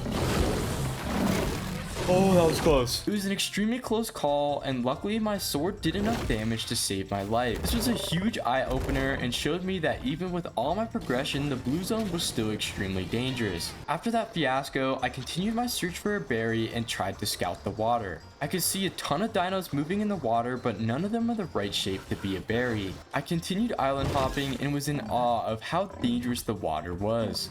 Still not seeing any. Look at how much stuff is in the water. Oh my gosh. I was losing hope when I finally spotted one, and it was a level 135. This was the perfect berry, and I got ready to tame him. My strategy for this tame was to lead him onto land where he couldn't stun me, then knock him out. I knew he would try to run into the water when he got high on torpor, but I was hopeful I could get the job done before that happened. He ran onto land and started attacking a snail that allowed me to get a ton of shots into him. He then started attacking me, and I used Zuko to tank while I landed more darts. Just like predicted, he started running, and like a noob, I missed the final shot and he was able to run into the water. To make things worse, another Meg started attacking me. Luckily, I was able to deal with it with no issues and continued to tame. He was very far inland, and I was hopeful this time he would knock out before making it back to the water. Like a noob, I missed the shot again, and an explorer note popped up on my screen which almost caused me to lose him. I missed way more shots than I should have, but I finally knocked him out. I then swam into the lake to get fish meat. Luckily, there weren't any electric eels to stun me off Zuko, and I got the meat I needed. The berry then tamed, and I named him Boris as day 57 came to a close. The next saddle tame on the list was the Yeeling, and my goal for days 58 through 59 was to get one. To prepare for this tame, I harvested a bunch of fiber to craft backup sets of flax. This is because I was going to have to tank a bunch of feathers from the Yeeling to be able to tame it. I crafted up 2 sets of backup flax, then went around my base collecting plant Z fruits. This is because after tanking 30 feathers, the Yeeling dive bombs you and you have to stun it with a plant Z. Then you feed it biotoxin until it's unconscious and tame it like any other carnivore. With all the fruit I needed, I grabbed my trap, backup flax, and biotoxin. I then ran to the green zone and started scouting for a high level Yeeling. They were absolutely everywhere, but spyglassing them when they were moving so fast was an absolute pain. It also felt like every Yeeling I saw was below level 50 and not worth my time. I found horrible level after horrible level of Yeelings. I lost track of the amount of Yeelings I took down, and it was getting ridiculous. Just when I was ready to cut my losses, I literally found a max level. My luck with max level creatures had been insane so far, and it would seem my good fortune hadn't ended. At that moment, I got harassed by more Yeelings and had to try and kill them before doing anything. At this point, I was fed up with this creature, and having to kill such a fast moving flyer was near impossible with my pyro-mane. After finally killing them, I built my trap down the hill from the 150. I then ran up the hill and helped to kill a group of trikes so it didn't die. I then somehow lost it and spent a while aimlessly biting trees to see if I could find it. Eventually, I found it attached to a rock wall and started leading it down the hill towards my trap. This was extremely annoying, and it attacked literally everything in sight. I couldn't keep its aggro focused on me for more than 5 seconds, and I wanted to pull my hair out. Finally, I led it to my trap and let it pelt me with feathers. It hit me with a bunch of feathers, and I messed up the timing on the dive bomb and didn't get off the first stun. On my second attempt, I again failed and realized this tame was going to be a lot harder than I thought it would be. The third time was a charm, and I landed a plant Z on it, which allowed me to feed it biotoxin. I now knew what I was doing, and I was determined to succeed. Its face when it's just looking at me is so funny. I continued to tame, and things started to not go well when my armor started to break. Luckily, I learned the timing of when to throw the fruit and started to make progress. By the end of the tame, most of my armor had broken, and I had to build more walls to finish the trap. But the Yeeling was getting very close to being unconscious. I landed another stun on him, and I knew one more would probably do the trick when my heart sank. And it just flew off into oblivion. Are you kidding me, game? Why did it just fly off? I thought it was gone forever, but she looped back around and came back. It's down! Yes! This tame might single-handedly be the hardest I have ever done. Between the Yeeling getting distracted with wild dinos and having to hide to heal, it had me at my wit's end. But I managed to get the job done, and I perfectly tamed the 150 Yeeling. You know what? This guy's gonna be Zippy.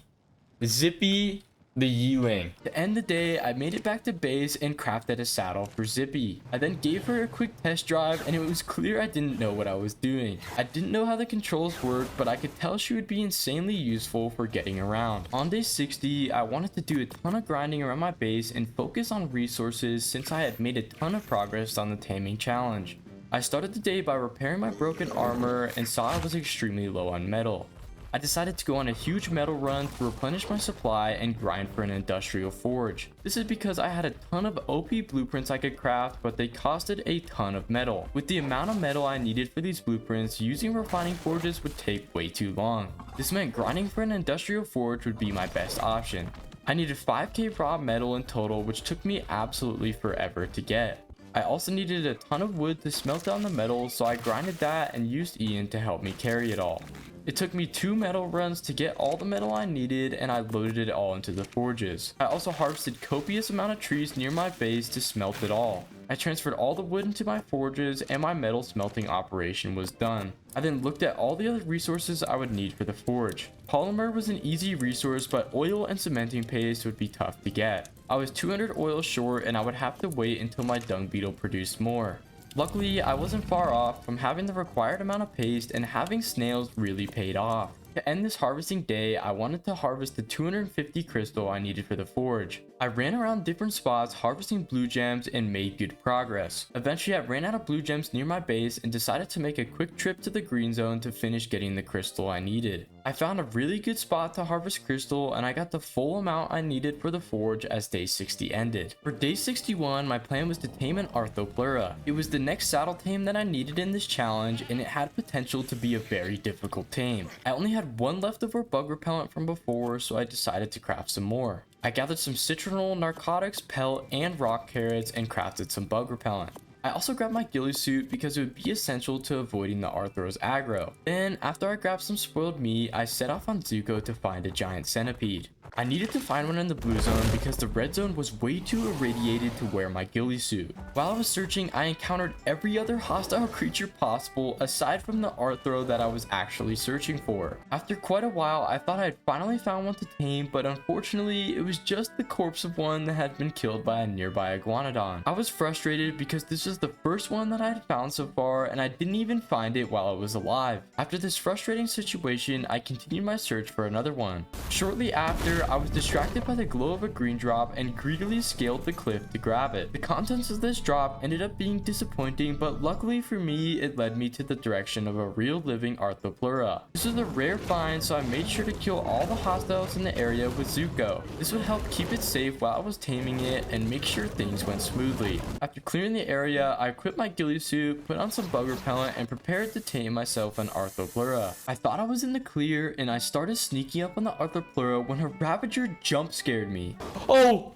Are you kidding me? I literally looked all around the area and there was nothing. I quickly jumped on Zuko and killed it before I could kill my character and ruin the tame. Finally, I was ready to sneak up on the centipede and I was hopeful my soiled ghillie suit wouldn't give me away. I had to be really careful to avoid drawing its attention because I couldn't fly away to lose aggro. I approached it very slowly, being extra careful to avoid the head. Finally, after stalking it for some time, I was able to feed it spoiled meat and secure the tame. I put my new tame in a cryopod and headed home. After getting home, I released my Arthropleura at my base and ended the day with another successful tame. On day 62, my plan was to prepare to tame a dimorphodon. This was a two-part plan that would help me secure another tame and would also give me a chance to explore the red zone. I realized that the radiation would hurt Zuko, so I would have to leave him behind. I decided I would take Zippy on this mission instead because of her mobility. Before I went out, I wanted to craft a backup hazmat suit, so I went out to collect some gas balls. After a quick journey with Zippy, I got a bunch of them and was able to make a full second hazmat suit. I was about to head to the red zone when I realized I wasn't ready yet and decided to change my plans for the day. Zippy wouldn't be able to kill any dangerous creatures, so I decided it was not the best idea to brave the red zone with her. Instead, I decided to breed my bears and hopefully get a high level dire bear that I could use to conquer the red zone.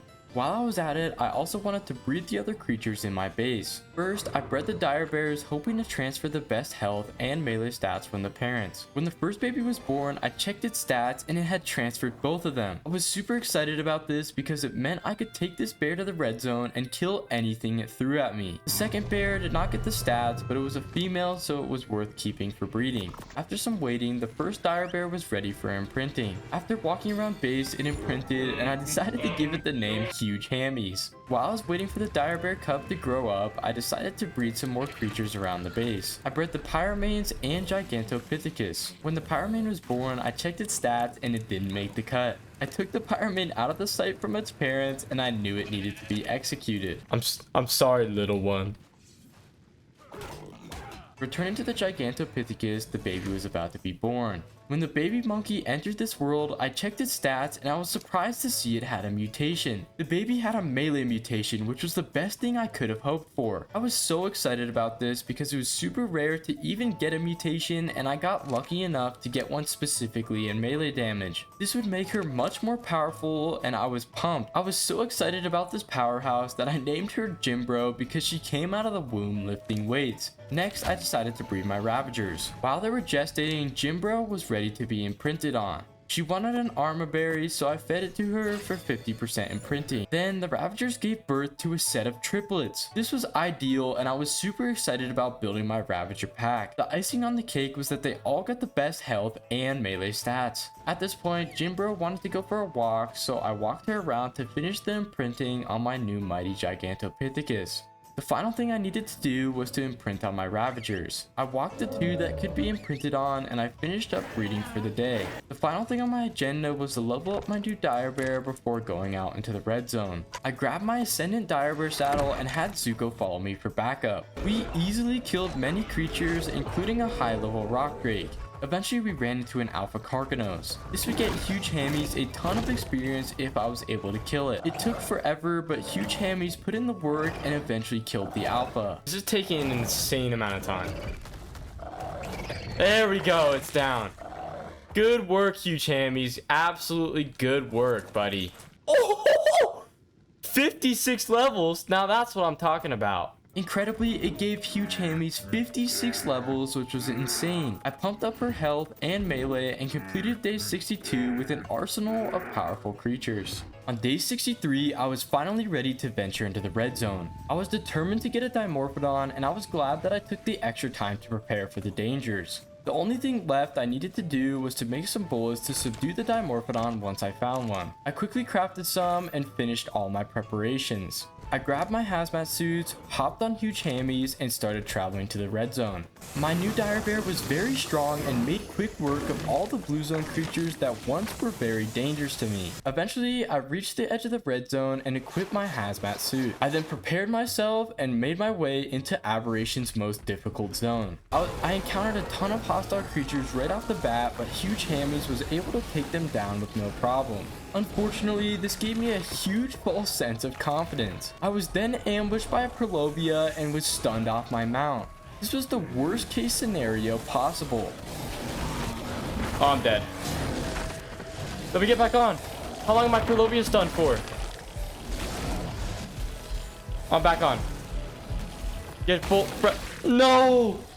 Oh man, I was down there for 2 seconds and I died. Even though I was only vulnerable for a couple seconds, I was quickly shredded and died. After respawning, I knew I had to act fast because both Gustavo and Huge Hammies were still in danger. To be able to make it back to them, I had to craft a hazmat suit, so I started gathering resources for it. I only needed crystals, so I went out to mine it and then was able to craft another suit. Unfortunately, Zippy was my only option to perform this rescue. This was the exact situation that I was trying to avoid and I was very nervous. I hopped on Zippy and started gliding down to the red zone. This was very risky because Zippy could not fight any of the dangerous creatures that had just killed me. Luckily for me, Huge Hammies could hold her own and had killed most of the hostiles. When I landed, there were a couple creatures that attacked me, but with the whistle command, Huge Hammies was able to take them out. Unintentionally, this whistle made Gustavo also join the fight. I had to respect his bravery, but he was just a goat, not the goat, and was punching way above his weight class. I rushed in and protected him from everything that was attacking. Once everything died, I finally had a moment of peace and could retrieve all my stuff. With all the Prolobias in the zone that could stun me off my tame at any moment, I realized that this place was way too dangerous. I was considering leaving the red zone for another day, but I decided to scout a little more, and thank goodness I did. I spotted a dimorphodon, and this was extremely lucky, the fact that a dimorphodon was so high up. I had a chance to complete my day's goal after all, and I wasn't going to mess it up. I hopped on Huge Hammies and meticulously killed everything that could ruin my day. Let me kill these Arthros to make sure they don't break my haz. Okay. I think we're good. By the time that I finished, the dimorphodon had flown over the element water and was unreachable. I waited for the dimorphodon to fly onto land and was finally able to bull it. I shot it with a tranq dart and it was quickly knocked unconscious. I grabbed some prime meat from the inventory of my bear and put the meat in its inventory. With that, I was finally able to tame my dimorphodon. This tame has been ridiculously easy in comparison to the journey to get here, and I was thankful. I crowded my new tame and came up with a plan to get home. I decided it would be safer to avoid fighting my way out and to fly home on Zippy. I consolidated my inventory, crowded my bear, and started traveling home. Okay. Blue zone, sweet blue zone. Take me back. On my way home, I found a yellow drop. I thought this was going to be my reward for all my hard work, but it was an absolute letdown to bring an end to a very painful day. For days 64 and 65, my plan was to tame a breeding pair of Megs. To start, I needed to repair my broken armor and craft a bunch of trank darts. I crafted some rifle ammo and had everything I needed to turn it into trank darts. I also grabbed some trank arrows and a crossbow in case I ran out of darts. Conveniently, I already had the structures to build a trap in Zuko's inventory, and I was ready to head out to find some high-level Megs. I was having zero luck, and I thought to myself that of course the moment I was looking for a Meg, they were nowhere to be found, and in the past when I was running for my life, they were literally everywhere. I spent forever looking for a suitable Meg to tame, and I was losing my mind. Then with a stroke of luck, my light pet's level 150 radar lit up. I was super excited to find out that it was a level 150 female Meg. Oh, no way. Finally, that long search was worth it. Oh my gosh. I sprung into action to get the surrounding area ready for the tame and started to build my trap. Once it was built, I could start the trapping process, and I had to be super careful during it because the Meg could grab my player off the back of Zuko at any moment. Because of this, I'd have to use Zuko's speed and agility as an advantage to avoid getting knocked off my mount. I kited the Meg up the ramp and perfectly timed my jump to escape. Is that trapped? No way. That actually worked out so well. I did not expect that to go well. Okay. And now I can just trank your face in. The Meg landed in the trap successfully, and I was able to start knocking it out. I shot it with trank darts, and eventually it was sleeping. I put some meat in its inventory, and it started to tame. After a short while, the Meg finished taming. The health stat of this new dino was 9,600 base, which was way higher than any of my other creatures. This would be a great addition to the boss fight at the end of the challenge and would seriously carry me. Next, I crowed the Meg, picked up my trap, and started searching for a male partner. The next high level Meg I ran into was a female, which was very unlucky. I left it alone because it would be of no use to me and kept hunting. Finally, after an exhaustive search, I found a level 105 male and decided it was good enough. Instead of going through the effort of reconstructing my trap, I decided it would be easier to tame this one the old-fashioned way. The Meg kept grabbing Zuko in its mouth, but this was convenient because I could trank the Meg while Zuko tanked all the hits. Annoyingly, I ran over the path of frost spores while knocking it out and had to pick mushrooms fast. If I didn't, I would be knocked out and would probably fail the tame. I finally got some mushrooms and was able to eat them and return to the tame. Zuko had been tanking hits from the Meg the whole time and might not have enough health to hold out if I didn't knock out the Meg soon. I finally knocked out the Meg and checked on Zuko. It turns out he was very low on health, and it was a way closer call than it should have been. I realized that my lazy choice to not build a trap could have cost Zuko his life, and I decided to be more careful in the future. I put some meat in the Meg's inventory, and after a short wait, it tamed. I then crowed my second Meg and headed home. Once I got home, I released my two new Megs and finished off days 64 and 65. For days 66 through 67, my plan was to tame a Titanoboa and a Dimetrodon. I had set my oviraptor to collect eggs around the base, so I had plenty to complete the Titanoboa tame. I hopped on the back of Zuko with a fertilized diplo egg in my inventory and headed into the blue zone. Once I got there, I built a trap with the structures in Zuko's inventory and went to kite a low-level snake into the trap. Once I had the snake trap, my plan was to run out of render distance to lose aggro. Then with the aggro dropped, I would hopefully sneak up on it and drop the egg into the trap for an easy tame. Before I did this, I realized I forgot my ghillie suit, so I quickly grabbed it and ran back. When I got back and attempted to drop the egg in, I couldn't get close enough without drawing aggro. I was stumped on what to do, but I came up with an idea. I would climb up in the tree above the snake to drop the egg from really high up into the trap. I climbed up with Zuko and crept to the edge. When I thought the trajectory was right, I dropped Humpty Dumpty towards the trap but missed my shot. I dropped down off the tree to collect the egg, and I realized I could lay up the egg over the side for an easy tame. This worked perfectly and the boa tamed immediately. I then crowded the Titanoboa, picked up the trap, and set off to find a Dimetrodon. Lucky for me, I found one not too far from where I tamed the boa. I went to clear all the hostiles in the area as I normally do, and things went south.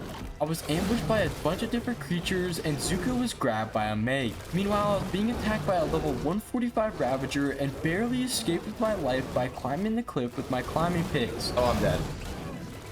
Cut down this tree. A 145, are you kidding me? Can I bullet him? Oh, I'm dead. I'm so dead. Go, go, go. Climbing picks. Climbing picks. Climbing picks. Climb.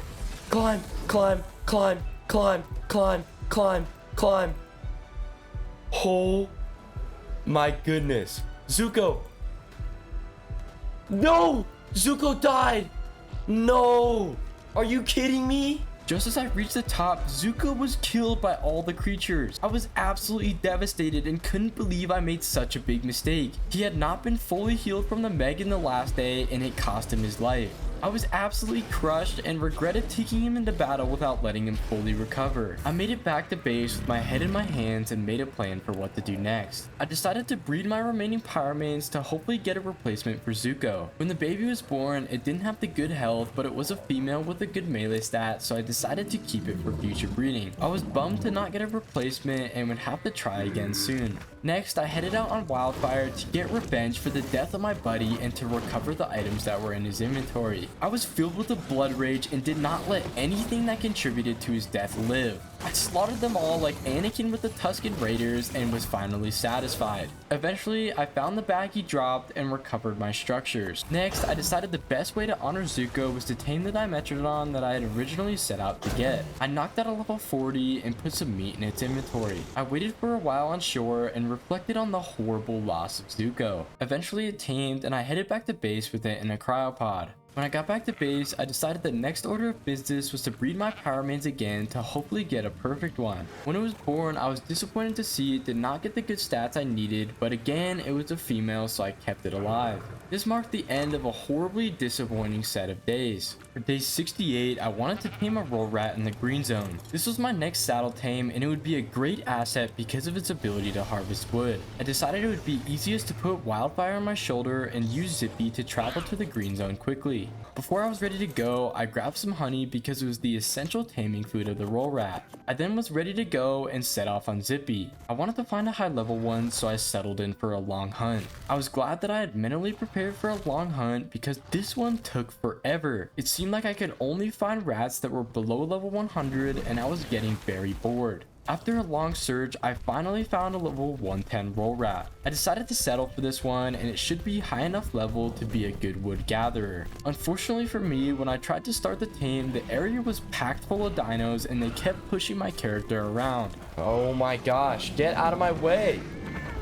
I'm getting so annoyed. I eventually got annoyed and killed everything with Wildfire so nothing could get in my way. To complete this tame, I had to get the timing right to throw honey at the roll rat once it went underground. It took me 3 times shoving honey down the rat's chute before I figured it out. But once I finally got the timing down, it was an easy tame. Once the rat tamed, I named her Wrinkly and put her into a cryopod. When I got home, I realized that the saddle required a ridiculous 425 metal. I had to dip into the metal meant for the industrial forge and I crafted the saddle. With that, I finished day 68 with a new tame that would help to gather wood in the future. For days 69 through 70, I wanted to finally craft the industrial forge and to do a bunch of breeding around base. This was a very expensive craft and it would take most of my resources to make it happen. First, I got the oil from my dung beetle, then I painstakingly carried stacks of metal from my forges into the fabricator.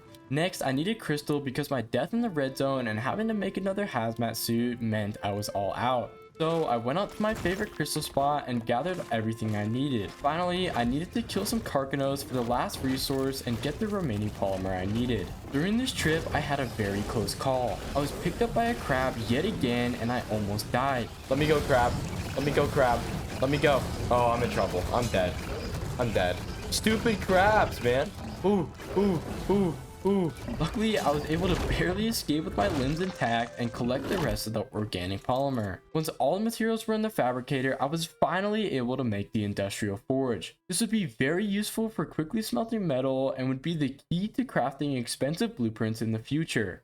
Next, I needed to rearrange the forge area to make room for the enormous industrial forge. I emptied all the charcoal and other resources into Ian's inventory and picked up all the old forges. Once it was done, I needed to expand expand the platform to fit it. After some coaxing, I got it placed without the hitbox interfering with the cliffs above. Next on my list was a bunch of breeding. I needed to breed all my dire bears to create a brute squad. My plan was to use a squad of dire bears to accompany me into the red zone and help kill anything that I ran into. When I was running through the base breeding my tames, I came across Jimbro looking like she had just finished an MMA prize fight.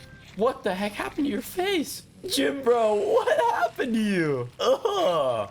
As a clarification, I apologize if my textures look bad at some points in the rest of the video. I ran into a glitch where some of my textures wouldn't load no matter what I did. After that distraction, I returned to the dire bears as the babies were born. Both the babies were born with good health and melee stats. I decided I was going to call my bear squad the Legion of Honey and gave them fitting names. I decided to name the babies Honey Rat and Honey Slob to fit the theme. Unfortunately, both bears required kibble, so I couldn't imprint on them. After a short while, the next batch of bears were born. I was hyped when both of them had good health and good melee stats. This meant they were candidates for the squad and would make the cut. I decided to name them Honey Gobbler and Honey Slurper. When they were ready to imprint, one wanted primate jerky and the other wanted a walk. I completed the 2 tasks and imprinted on both successfully. Next, I wanted to breed my Megs. I bred them together, collected the egg, and set it down next to the AC. When it hatched, it only transferred the health stat, but it was still a win and I could use it as my next male breeder. While the Megs were breeding, I bred my pyro-manes again in hopes of getting a replacement for Zuko. After a short while, 2 new pyro-manes were born. One was a level 217 male, and this one had all the stats I was looking for and would be a great replacement for Zuko. The other was a level 202 and didn't have what I needed, so it would be executed. I named the replacement Iroh following the theme of Zuko. I accidentally paused my recording, but to finish up days 69 and 70, I fully imprinted on Meg and Iroh. On days 71 through 72, I wanted to tame a Carcanos. To successfully complete this tame, I needed to build a trap and use my cannon to knock one out. I gathered up lots of wood using Brinkley and used the stone from Cheese Puff to build a bunch of pillars to corral the crab. I then crafted some large bear traps that would help me to keep the crab in one spot. Another thing I wanted to craft was a magnifying glass so I'd be able to check the torpor of the crab mid-tame. The last thing I needed was all the materials to craft cannonballs. I gathered some more flint to craft spark powder, which would be grinded into gunpowder. Then I crafted some cementing paste and grabbed the metal I needed out of the fabricator. I had enough to craft 8 cannonballs and I headed out on Iroh, hoping that would be enough to knock out a Carcanos. On my way to the green zone, I encountered a nice purple drop that had a dire bear saddle blueprint. Even though I already had an ascendant dire bear saddle, it was still a nice addition. I reached the green zone, and before I started looking for a crab, I decided it was a good idea to heal Iroh. I used my flame absorb and killed some creatures in the area to restore him to full HP. After that was done, my search for a Carcanos began. I got super lucky, and the first one I found was a level 145. This was insane to find such a high level so quickly, and I got straight to work on building a trap for it. I dismounted Iroh and started placing pillars in a semicircle formation. Next, I put a giant bear trap in the center to keep the crab stuck once I let it in. My plan was to lead the crab into the bear trap, then quickly complete the trap while it couldn't move. Once I was done building the trap, I started to lure the crab towards it. It annoyingly kept aggroing on smaller creatures along the way, but I finally got it to the trap. I realized that I vastly underestimated its size and I had built the trap way too small. This was an annoying setback and I needed to rush home to get more supplies. At my base, I got more pillars and a gateway to make the trap much bigger. When I returned to my trap, I made the mouth of it much wider. I then placed down one more bear trap just in case and went to lure the crab. It took me a couple tries to line it up properly, but I finally was able to get it into my trap. That's when things almost went horribly wrong. While I was luring the crab into the trap, I accidentally stepped in one of the bear traps with Iroh. I didn't want to miss the opportunity to trap it, so I quickly hopped off his back and ran around to place the gate behind the crab. This worked successfully, and now the crab was completely stuck. With the crab trapped, I needed to rescue Iroh, who was still inside the cage with the crab. I quickly demolished the bear trap and put Iroh on my shoulder. I then ran out of the trap as quickly as I could, and I could now start the taming process. Now that the crab was trapped, it was time to set up my cannon. I quickly crafted a wood foundation and used my walls and ceiling to build an elevated platform. After climbing to the top of the platform, I was able to place the cannon. Next, I needed to carefully position the cannon to hit the body of the crab. I aimed the cannon down and to the right, and I was very hopeful that my aim was spot on. Just when I was ready to shoot the the crab, it moved again, which was super annoying. I readjusted my aim again and waited for the crab to settle into the perfect position. Then I fired the cannon. Oh, it worked. One shot got him down. Are you kidding me? No way. No way. It was a perfect body shot. I'm a beast. I'm a beast. I'm an absolute beast.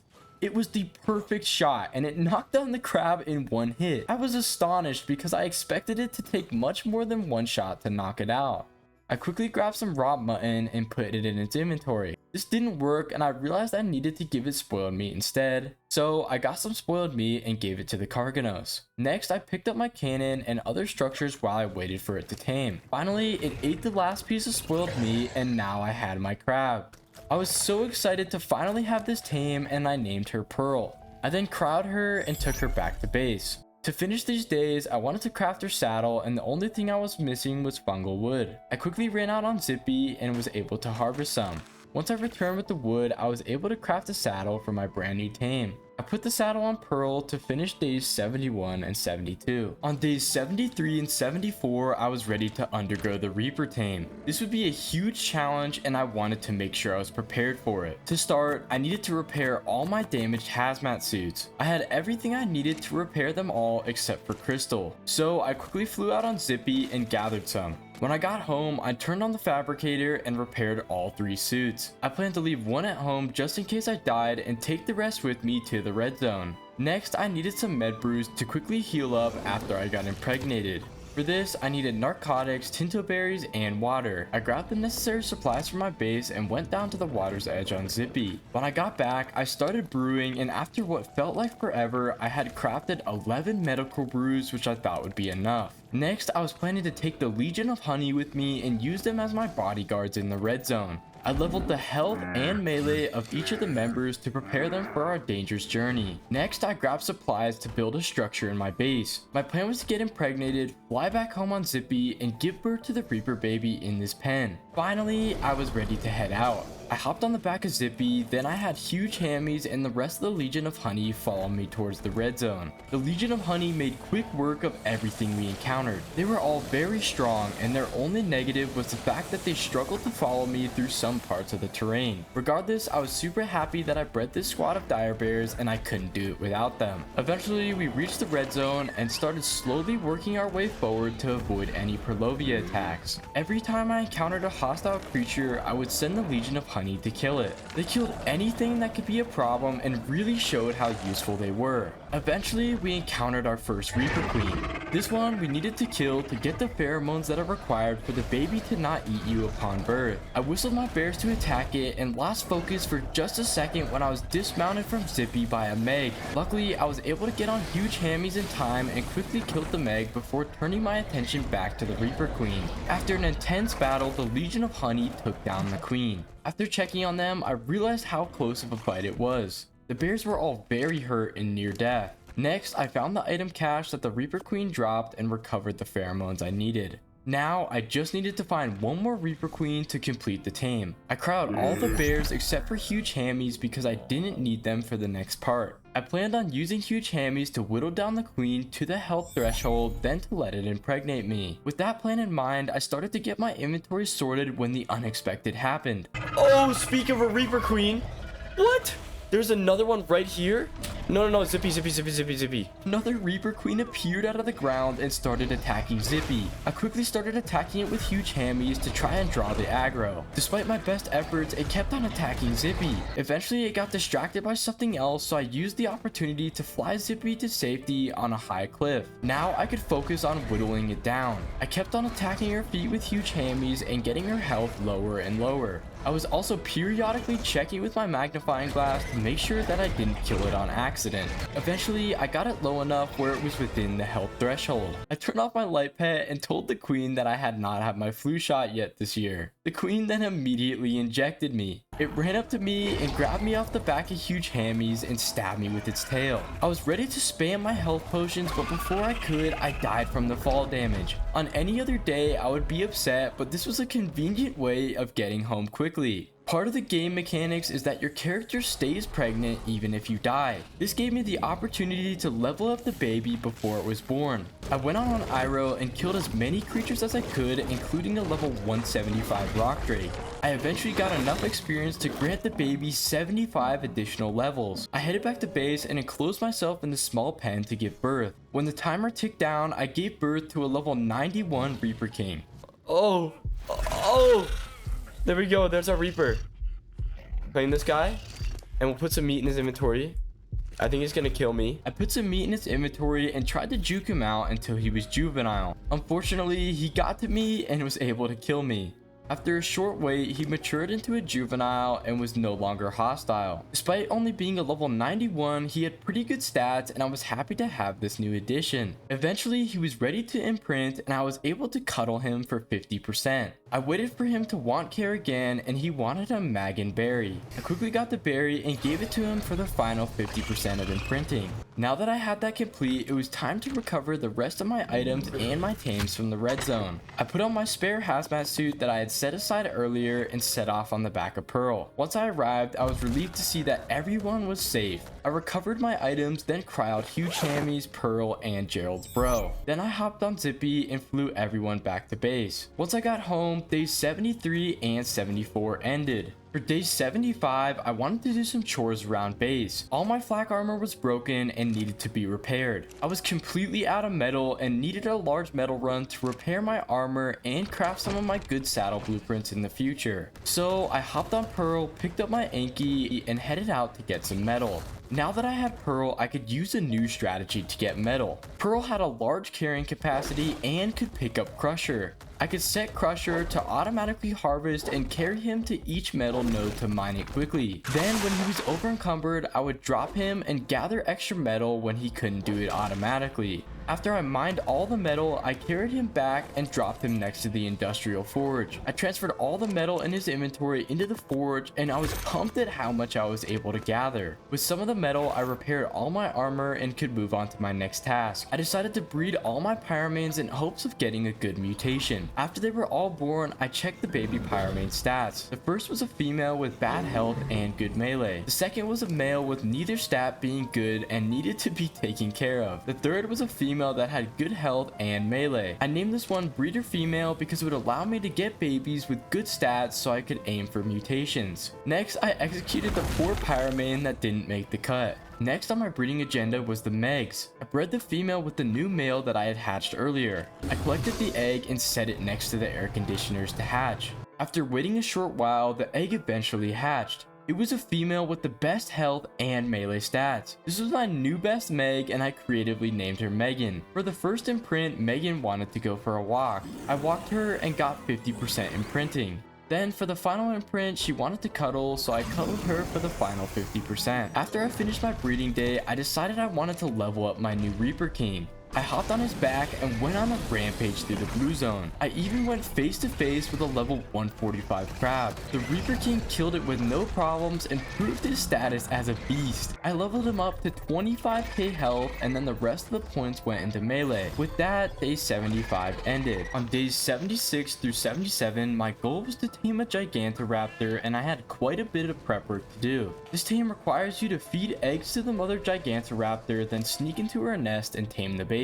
Luckily, my oviraptor had been passively collecting eggs for a while and I had a couple fertilized diplo eggs I could use. I then grabbed my ghillie suit and put Iroh on my shoulder. Iroh would be my muscle for this tame, and if things went south, he would be my way of escaping. I then quickly bred my megalosauruses to get an extra egg just in case, and set out on Zippy to find a gigantoraptor. I wanted to find a very high level, but for 2 reasons I might not be able to find one. Gigantoraptors are very rare and finding a high level would be difficult. Also, I was very concerned I wouldn't have enough eggs to finish the tame of a good level. I flew down the entire main river where I had seen them in the past. I was having literally 0 luck and there was not a single gigantoraptor in sight. I had seen them along the stretch of the river for the entire 100 days, but now that I was able to tame one, they were nowhere to be found. Finally, after lots of flying, I found my first gigantoraptor and it was a trash level. It was only a level 10 and it would fulfill the taming requirement, but besides that, I wouldn't be able to use it for anything. So I decided to keep searching. I managed to find another Gigantoraptor, and yet again it was a horrible level. I really had my heart set on using this tame in the boss fight, so I kept searching. After one final flight through the river area, I didn't find another one, so I was forced to turn back and tame the level 20. When I got there, I left my yeeling on the top of a mushroom and started clearing the area. I killed a sarco and was fighting a basilisk when I noticed that it was pretty tanky. I had been fighting it for a while and it wasn't even bloody yet, so I went in for a closer look and I realized it was a level 145. Since I'd be able to tame a basilisk soon, I quickly ran away in hopes of de-aggroing from it. Just when I thought I was in the clear, I saw that the basilisk had broken down the mushroom that Zippy was standing on and was killing her. I quickly rushed into battle and I'd have no other choice but to kill the basilisk to save Zippy. That's a shame that we have to kill this basilisk. Oh, that's such a shame.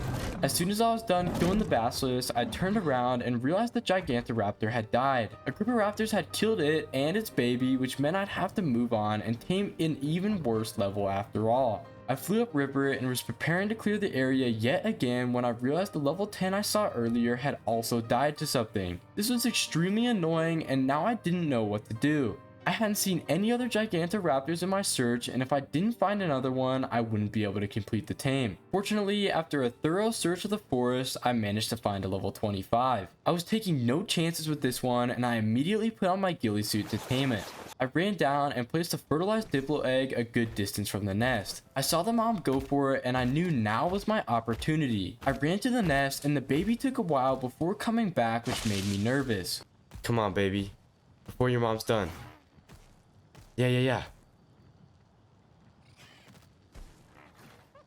What's he doing?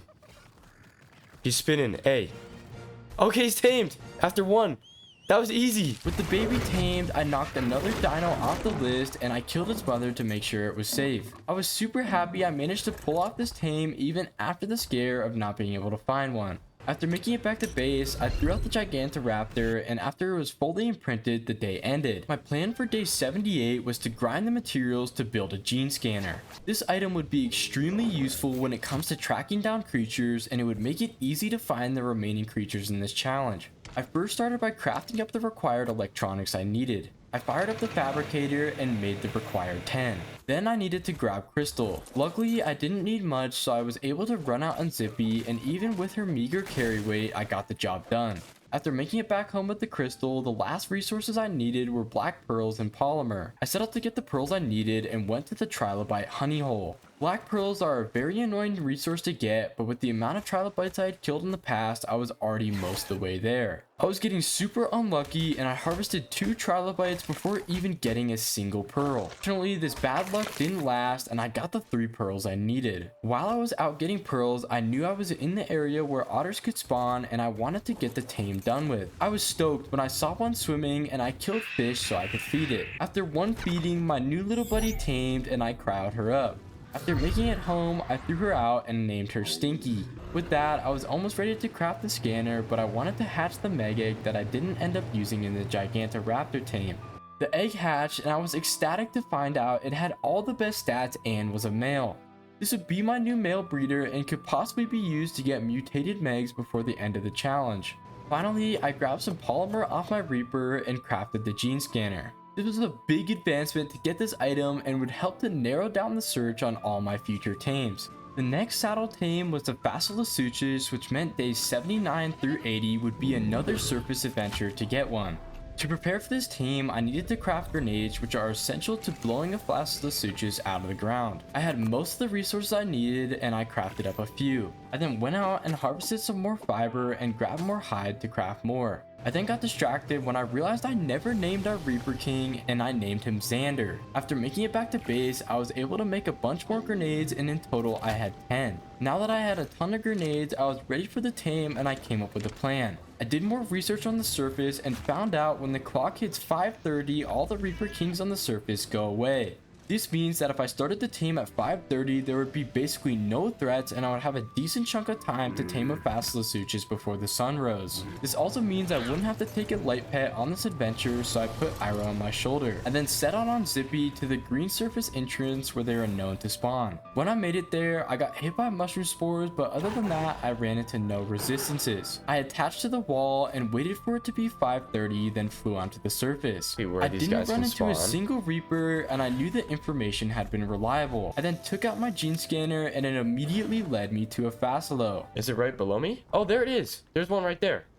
Okay, let's see if we can get this guy. The gene scanner's coming in clutch. The Facilo was in an underground mound and I crept towards it, then lobbed a grenade. It blew up and he was forced out of the ground. I quickly hopped on him and proceeded to give him brain damage. He was such a low level that he was out in a matter of seconds. I then grabbed some mutton off Zippy and he tamed.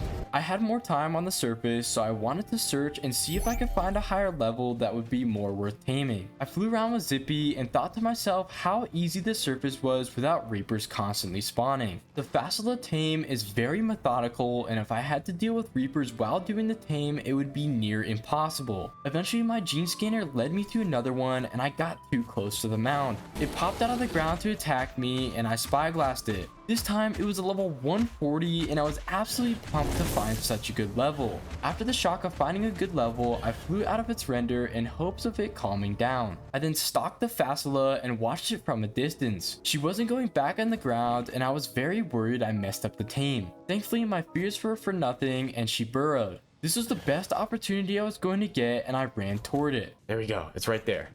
And look at how many rocks are right here. That would be perfect. Yoink. Right there on top of it. Boom. And then I go over here. Ride. Now I was riding her and I did my best to not lose control and run into as many rocks as I could. In no time, she had more brain damage than me and was knocked out on the ground. This was absolutely huge that I got her down and now I was in a race against time to tame her. I fed her some mutton and I was panicking as I watched time pass. I didn't know what time the sun would come out and I didn't want to get scorched to death. While she was taming, I saw a weird ring falling down from the sky. It turns out it was a surface drop and my game had glitched to the point I couldn't even see them. I was super annoyed to find this out and it would explain why I didn't see a single drop on my surface mission earlier in the challenge. After she finally tamed, I named her Major Concussion and put her in a cryopod. I then flew over to the drop with hopes of finding something good. Oh! What? Yes! An Ascended Basilisk saddle and a pump action shotgun blueprint? Are you kidding me, game? You're too kind. The drop was better than I could even have imagined in my wildest dreams. It had a shotgun blueprint which would be insanely useful when it came to fighting the boss, and it had a very strong Facila saddle. This would make it so I wouldn't have to craft the very expensive blueprint I found earlier. This also made it very worth it to bring a Facilo as one of my creatures into the boss fight. I made it home and ended a super successful day where I got the tame done and didn't get scorched to death. On day 81, I wanted to do some farming in the base and tame a diplodocus. For this tame, I needed to replenish my supply of trank darts. I was completely out of everything I needed to craft it, so I went out and started gathering. I grabbed some meat from Xander's inventory and split it all so it could spoil. While I was waiting, I focused on making spark powder, so I grabbed the leftover flint from Crusher, then set out on Cheese Puff. With Cheese Puff, I stocked up on plenty of stone. This allowed me to grind a lot more spark powder, which I could eventually turn into gunpowder. While I was crafting in the pestles, I went out on Gary to harvest narcoberries. This took me no time at all, and when I got back, all the meat was finally spoiled. This allowed me to make the narcotics I would need for darts. Once they were done grinding, the last resource I needed to make was gunpowder. I got some charcoal from Ian, and I was able to make an absolute ton of it. With that done, I made some more darts and set out on Ira to tame a diplodocus. I knew where they spawned, and after a quick journey running through the blue zone, I was there. I pulled out my spyglass and I spotted two immediately. The only thing left to do was to clear the bad creatures out of the area. This was done in no time and I got a ton of levels on Iro. With this, he was getting a lot stronger but was still a lot weaker than Zuko was in his prime. Just when I thought I'd cleared all the bad creatures out of the area, there were like 4 more crabs that started chasing me. I burned them all to death with my flame trail and could finally start the tame.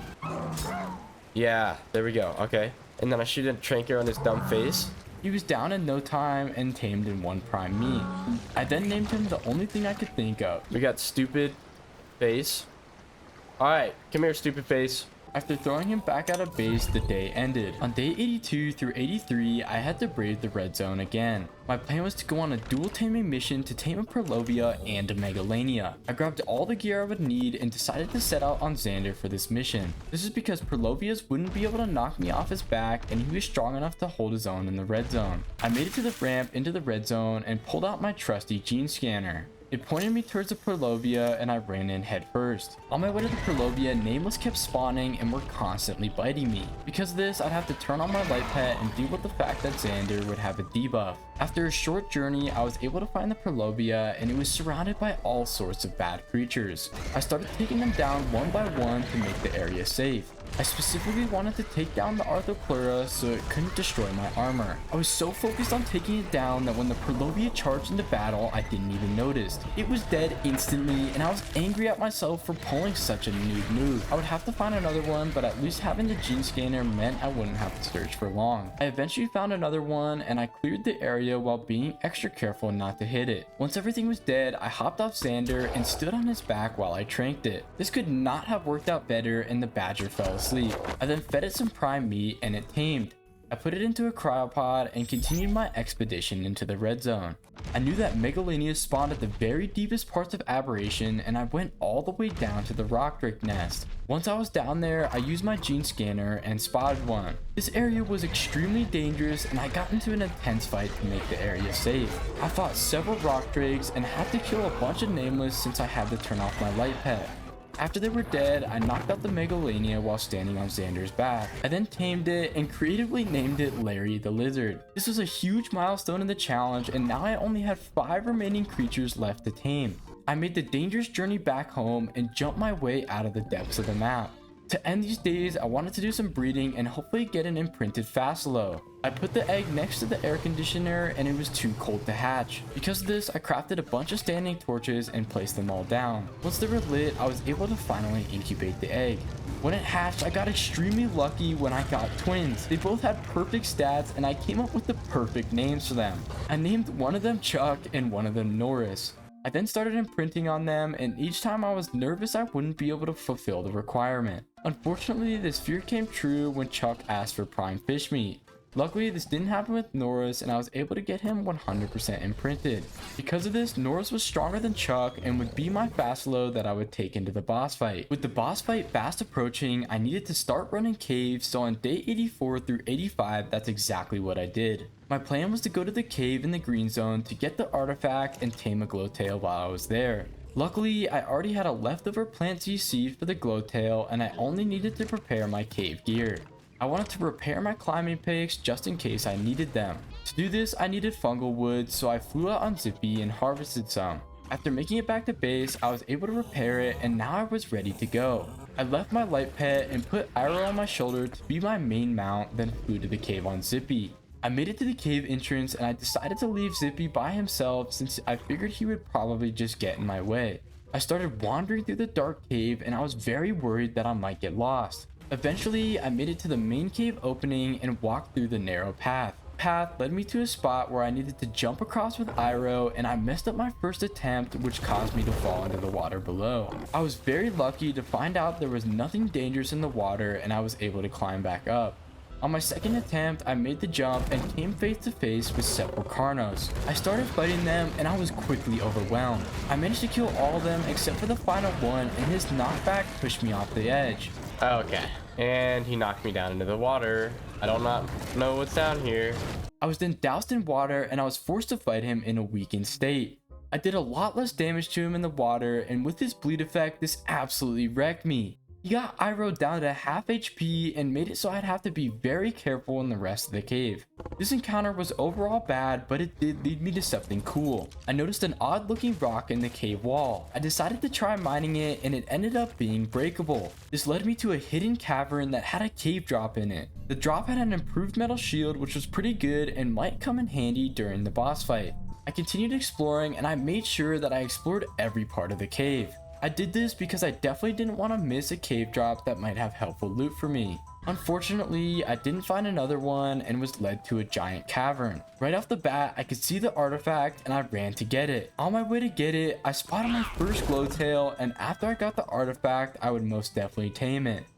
I continued forward and claimed my prize. Let's go. We got the artifact in the depths. I then doubled back, put plant Z in my hotbar, and tamed up the glowtail. I now only had 4 tames left in the challenge, and I was feeling very accomplished. To end the day, I made my way out of the cave, and besides running into a couple ravagers, it wasn't difficult to make my way out. On days 86 through 87, I had progressed far enough to finally tame a Spino. I was very excited for this tame and immediately started preparing for it. I needed to craft more darts, and I had everything to make them. I had metal from the forge and gunpowder that was left over in the mortar and pestles. Using this, I crafted a bunch of simple rifle ammo, then converted them to darts. Next, I grabbed everything I needed to trap a Spino from the structures chest. Finally, I needed to sacrifice my poor sheep so I could perfectly tame any Spino I knocked out. I'm sorry, little one. There's only one thing left to do, and that is to shoot you. It was a sacrifice that had to be done, but I couldn't help but feel bad for my poor sheep. After that was done, I put Arrow on my shoulder and flew to the green zone with Zippy. With Zippy, scouting the river was easy work and I was able to cover ground very quickly. I then stopped when I found a drop and it had decent loot. A iguanodon saddle. I guess we'll take that. Maybe Ian will join us in the boss fight. I continued my search and found several horrible level Spinos. It felt like my luck was genuinely terrible and I was getting tired of searching when I finally struck gold. I found a level 135 female and set up my trap to tame her. Once it was complete, I attached Zippy to a nearby wall so she would be safe while I trapped the Spino. I shot the Spino and it started chasing me. I slowly led it to my trap and on the first attempt, she completely dodged it. To make things worse, the Spino couldn't stay focused on me in the slightest and was attacking everything in sight. I massacred everything in the area so this wouldn't happen and tried to trap her again. I realized that her missing my trap might not have been a coincidence when she did it 3 more times. I was raging and was super annoyed with the Spino's behavior. One attempt, she came ridiculously close to falling in but turned out at the very last second. I'm gonna just kill this thing because I'm so mad. You're about to not get tamed, then you're about to be deceased on the floor, buddy. I was seeing red and was debating not even taming it anymore. I was forced to give up on my trap and came to the realization that I would need to trank it without it. I knew this would be an absolute pain, but I had no other choice. I tanked a bunch of her hits and got a ton of darts off. I then played Ring Around the Rosie with her and surprisingly she started running very quickly. I wasn't expecting this and started chasing her. After a short chase, she went down and it turns out I was overreacting because it honestly wasn't that bad.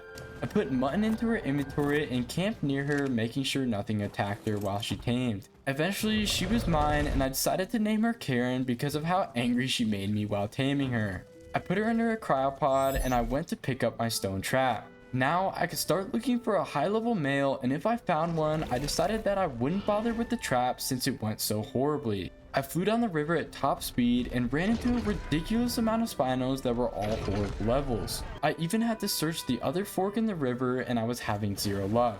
Finally, I lucked out and found a level 145 male, which could not be any more perfect. It was a super high level and it was the opposite gender of the one I just tamed. I started tranking it the good old fashioned way and started tanking it with Iro. This glitchy game struck again twice when the Spino got stuck in a wall and couldn't move. Then he somehow got free and started attacking nothing. I got a ton of free darts on him without him being able to hit me at all. He began to run and I hunted him down until he fell asleep with his face buried into a rock. I climbed up to him with my climbing picks and put mutton into his inventory. Some time later, the Spino tamed and he was mega glitched out. Wow, what a great game. What are you doing? After he was done embracing his inner fairy, I crowed him and the day ended in complete success. Now that I had a new Spino breeding pair, I didn't want to waste any time before mating them, so on day 88, that's exactly what I did. While they were breeding, I took the opportunity to grab cementing paste from my snail and look at what I needed to craft the Spino saddle blueprint. I was surprisingly very close to being able to craft it, and after hatching the baby Spino, I would grind the remaining materials. Once the Spinos were done mating, I put their egg by the conditioners and started incubating it. When it hatched, I was disappointed to find out it didn't have the best stats. It had the good health though and was just lacking in melee damage. I decided I wanted to imprint on it anyway just in case I didn't get a better Spino. I only had a limited time left in the challenge that I'd be able to breed and I wasn't sure if I'd get a better one. I waited until she wanted care and unfortunately this didn't even matter because she wanted simple kibble and I didn't have any. Getting over this unfortunate situation, I wanted to start grinding for cementing paste. I would need a ton of it for the Spino saddle and the pump action shotgun. I used Pearl to carry around Cheese Puff and went on a huge stone run. I got so much that Pearl was nearly over encumbered and decided that was enough. I carried Cheese Puff back to base and began transferring the stone into the pestles. I was able to make a lot of pace, but I was running out of chitin quickly. Because of this, I decided to run out and hunt crabs with Iro to get paste. I jumped off my base to the lake and I needed to clear the area with Iro before I'd be able to kill any crabs. I tried running around and attacking the numerous amount of megalosauruses that were there. I had done this 100 times and I thought nothing could hurt me when Iro somehow got grabbed. I was now on foot and was swarmed in seconds. I died to one of the megs and I was heated. After all this time, I was still getting wrecked by the blue zone, and to make things worse, Gustavo was on my shoulder. I knew he was likely to die, so I hopped on Xander and jumped down from my base. My jump seemed like it was far enough to clear the lake, but this horribly glitchy game struck again and my momentum stopped. I landed in the middle of the lake and got stunned off Xander. I was swimming to shore when I saw Gustavo die and my heart sank. I thought I had come so far, but the creatures in the blue zone still could easily kill me. Fortunately, I was able to swim out of the lake and get back on Xander. Now my only goal was to save Iro from the horde of creatures attacking him. I started sea-spinning everything and I tried my best to fight them all. I also whistled Iro to attack the crab so he could help himself, but for some reason he wasn't biting the crab and was just getting slammed into the ground. Come on, Iro, don't die on me. Don't die on me, Iro. Are you kidding me? How does he die there? Oh. I tried to fight the crab and it was about to die when Iro kicked the bucket.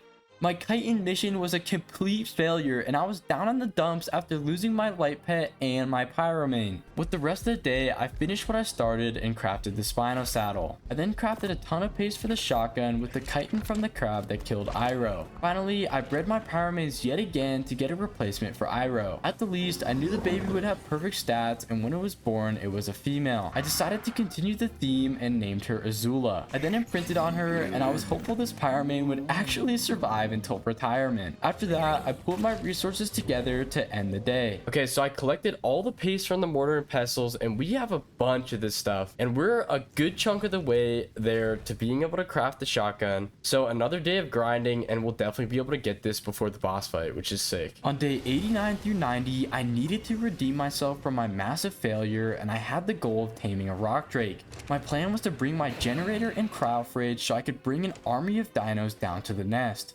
First I cryoed Xander since he was one of my most powerful tames and I was going to need him. Then I leveled up Norris and Megan so they would be strong enough to survive. Once they were healed, they would also come with me to the trench and it would be a good opportunity to level them up. I then crowded huge tamies as my final tame I was going to bring. After that was done, I crafted a Meg saddle and grabbed my Ascendant Basilisk saddle. I saddled up all my tames and waited for them to heal. After that was done, I grabbed my hazmat suit and set off on my dangerous mission. I dive bombed to the bottom of Abberation and I made it to the Drake nest in no time. I landed on a safe ledge and ran into my first problem. I realized I couldn't place any structures and I wouldn't be able to uncryo any of my creatures right next to the rock drake nest. Because of this, I had to fly above the drake nest to a spot where it let me place structures. This was super annoying, but I finally got everything placed. I then started throwing my tames out of their cryos one by one. This took me a while and I waited for the cryo timer to go away each time so I didn't cryo sick my dinos. After they were all thrown out, I had to figure out how to get them down to the rock drake nest in a timely manner. I decided to pick up my stuff and make a leap of faith. We're gonna go ahead and jump down here. Come here, boys. All right, we're jumping down. Into the war zone we go. I realized that none of my creatures would take fall damage and it would be a lot quicker than walking them down the ramp. As they fell, they had a lot more momentum than I thought, and some of them almost fell into the element river, which could have ended horribly. Luckily, this didn't happen, and I started commanding my army. I flew over the top of them with Zippy and whistled them to attack all the rock drakes nearby. This worked perfectly, and I didn't even have to get my hands dirty while my powerful tames annihilated everything. Now that I had everyone down at the nest, my plan was to fly in Mississippi to steal an egg. After I grabbed one, I would run away to my tames and let them kill the swarm of drakes. I flew into the nest, profusely sweating, and spotted my first egg. I was hoping it would be a good level, but I was very disappointed at what I saw. I grabbed it anyway and dragged the angry drakes to my army. This worked out perfectly, and my creatures killed them all with ease. I decided I wanted a higher level egg, so I flew back into the nest and was again let down when I found a level 10. I repeated the process of leading the drakes to my tames and decided what my next move would be. There were no more eggs on this side of the trench, and if I wanted a higher level, I'd have to fly solo to the other side. This would be extremely dangerous, and I wouldn't have my strong tames to back me up if I got swarmed. I felt I needed to redeem myself for such a newbie death in the last day, so I decided to go on a solo mission. My plan was to search around the nest and search the level of as many eggs as possible, but I wouldn't grab them unless they were a very high level so the drakes wouldn't aggro on me. This plan actually worked very well, and I went unnoticed in the nest. Not a single rock drake aggroed on me, and I was able to scout egg after egg. I saw some decent levels, but nothing really stood out to me. Finally, I found a level 115 and decided that was the best I was going to get. I grabbed it and flew away as fast as possible. I was super scared not having my creatures to back me up, and I could hear a horde of drake hunting me down. While I was flying away, I decided to try and grab a level 90 egg I saw earlier. The only problem was I didn't exactly remember where it was, so I had to check the nest that I flew past. I knew this was extremely greedy, but I didn't care. I'm glad I was being greedy because I found something even better than a 115. 155! How did I not see that one before? Okay, I'm eating this level 10 egg just to drop some weight. We got a 155. That's insane. Now I had a super high level drake egg, and my egg stealing mission was a complete success. After making it back to my tames, I cryoed them all and flew back to base. Once I made it back, I wanted to hatch my new drakes. To do this, I needed to grab some nameless venom, so I took out Xander and harvested some.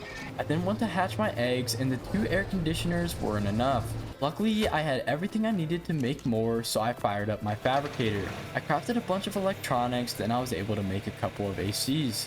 This time, they incubated and I waited for them to hatch. My babies hatched, and unfortunately they were the same gender, so I couldn't breed them. Either way, they were both super strong, and I was ecstatic to have some drakes. The 155 had some beastly stats, and I decided to name him Dwayne. While they were growing, I also wanted to make them a saddle, and I already had everything I needed to craft it. To end the day, I fully imprinted on both my new drakes. We got Kevin and Dwayne, the 2 rock drakes. Perfect, successful day, and these guys are both 100% imprinted. My goal for day 91 was to do some preparation for future caves and to tame a new light pet. To start the day, I looked at my shotgun recipe, and I needed cementing paste and polymer. Before I grinded these materials, I leveled up Sally and Boris. I did this because they were both tames I was planning on taking into the Blue Zone cave. This is because they were both able to survive being underwater and could hold their own. I then went to craft the saddle for Boris, and I needed fiber and hide. I grabbed some hide and harvested some fiber, then was able to make the saddle for Boris. With that task done, I could start grinding for the shotgun, and I wanted to get the polymer I needed. So I grabbed my hazmat suit and set out on huge hammies to find some. The red zone has harvestable polymer, and I was hoping to get a ton of it. We're gonna go down in here. I think this is the organic polymer right here. Yeah. 700 already? We literally have all the organic polymer we need already. With that task done, I needed to get more chitin, and I learned my lesson from Iroh dying, so I brought Pearl with me. I let Azula fight the crabs to level her up and use Pearl as backup. This worked very well, and the fact that I couldn't get picked off Pearl made it easy to get the materials I needed. After that was done, I transferred the chitin to the pestles and crafted a bunch of paste. I then started transferring everything into the fabricator to make the shotgun. Also, sorry for all the bad textures on the floor. For some reason, my floor textures are not loading in properly, so I'm sorry about that, guys. I finally had the ridiculous amount of paste, metal, and polymer that I needed. With that, I crafted up my super strong shotgun. Look at that! Look at that! All the Look at the resources I'm left with after crafting that. Fight. I then wanted to craft some shotgun shells, so I made some more simple bullets, then was able to craft a bunch. With those tasks done, I was now ready to run the blue zone cave, and it was on my schedule for tomorrow. Before the day ended, I wanted to go to the red zone and tame a featherlight. I saddled up my new rock drake Dwayne and set off on my mission. My first stop was to get a planty seed, then I'd be ready. After getting the seed, I flew into the red zone and had my eyes peeled for any birds. When I made it into the red zone, I spotted a drop and wrecked some eggs to get it. It wasn't worth my time, but it showed me that Dwayne could easily hold his own. Eventually, I found a featherlight and cleared the area of all the bad things before taming. After that was done, I looked for the featherlight again, and when I found it, the poor bird was sleeping on the ground. The scorpion had knocked it out, and I would have to look for a different one. At the very least, there was another featherlight right next to it, and it was a much higher level. I fed it and got it tamed and gave it a name. You know what? We're gonna keep the theme. Gustavo's brother. After making it home, I threw out my new featherlight and the day ended. On day 92, I was almost ready to go to the cave, but I forgot one very important detail. The cave was mostly underwater and I would most definitely need scuba gear. I pulled all my resources together and I was able to craft a tank and flippers. With that, I went to the cave location with Azula, Sally, and Boris. I first made the area safe by killing anything in the water that could stun me off. Then I had all my teams follow me and swam down into the cave entrance. I was worried about Azula drowning, but luckily I was able to make it into the cave with no issues. This cave was going to be a huge challenge and I would have to survive all the creatures that could stun me off in this underwater labyrinth. I continued into the cave and at first I didn't run into any resistance. There weren't many creatures at all, but I could see the challenges I would face ahead when I saw a huge lake full of eels. Sally would be my ticket to surviving this and she would be essential to completing this cave. That's why I absolutely panicked when she was too big to fit inside. If I couldn't get her into the cave, I would very likely die. Luckily, I thought quickly on my feet and went back to base to grab my cryo fridge. This allowed me to throw her into the cave and my crisis was averted. With that, I got ready to begin the real challenge of this cave and leaped into the water. I started killing all the eels and luckily Sally made this task extremely easy. After they were all dead, I continued further into the cave and what stood in front of me was an underwater tunnel packed to the brim with creatures. I put on my scuba tank and swam in head first. There were a ton of eels, but with Boris' help, I took them down no problem. I then got as much ground as possible and swam through the tunnel to the next section of the cave. When I got there, I had to deal with a ton of creatures including Nameless. Then I took advantage of my new shotgun to help me kill a carcanos that was in the cave. It picked me off Sally, but luckily I was able to kill it before it did too much damage to me. Whew. This cave does not mess around. With the chamber now clear, I was able to explore more of the cave. I swam down another underwater tunnel that led me to a cliff. I climbed it with my climbing picks and I was hyped to see a cave drop. Yes! Yes, that is so good. An ascendant flak chest piece. I found a super good piece of flak armor that would really help me to tank damage. With that, I braved the final underwater tunnel that led to the artifact and I got stunned off Sally by a berry. It was absolute chaos, but I survived and could keep going. The next section was a large underwater portion and I had to bolt through it as fast as possible since my scuba broke. By some miracle, I made it and the artifact was in sight. I climbed up the path and claimed my very well-deserved prize. This cave was an absolute nightmare and I wouldn't even wish it on my worst enemy, but I got it done. Let's get the heck out of this stupid cave. This cave is horrible. It's just a cave of dismounts and nightmare. With that, I made it out of the horrifying cave by flame leaping and the day came to a close. The time had come to complete the challenge and tame the last creature on Aberration. Days 93 through 94 were dedicated to doing this and taming a basilisk.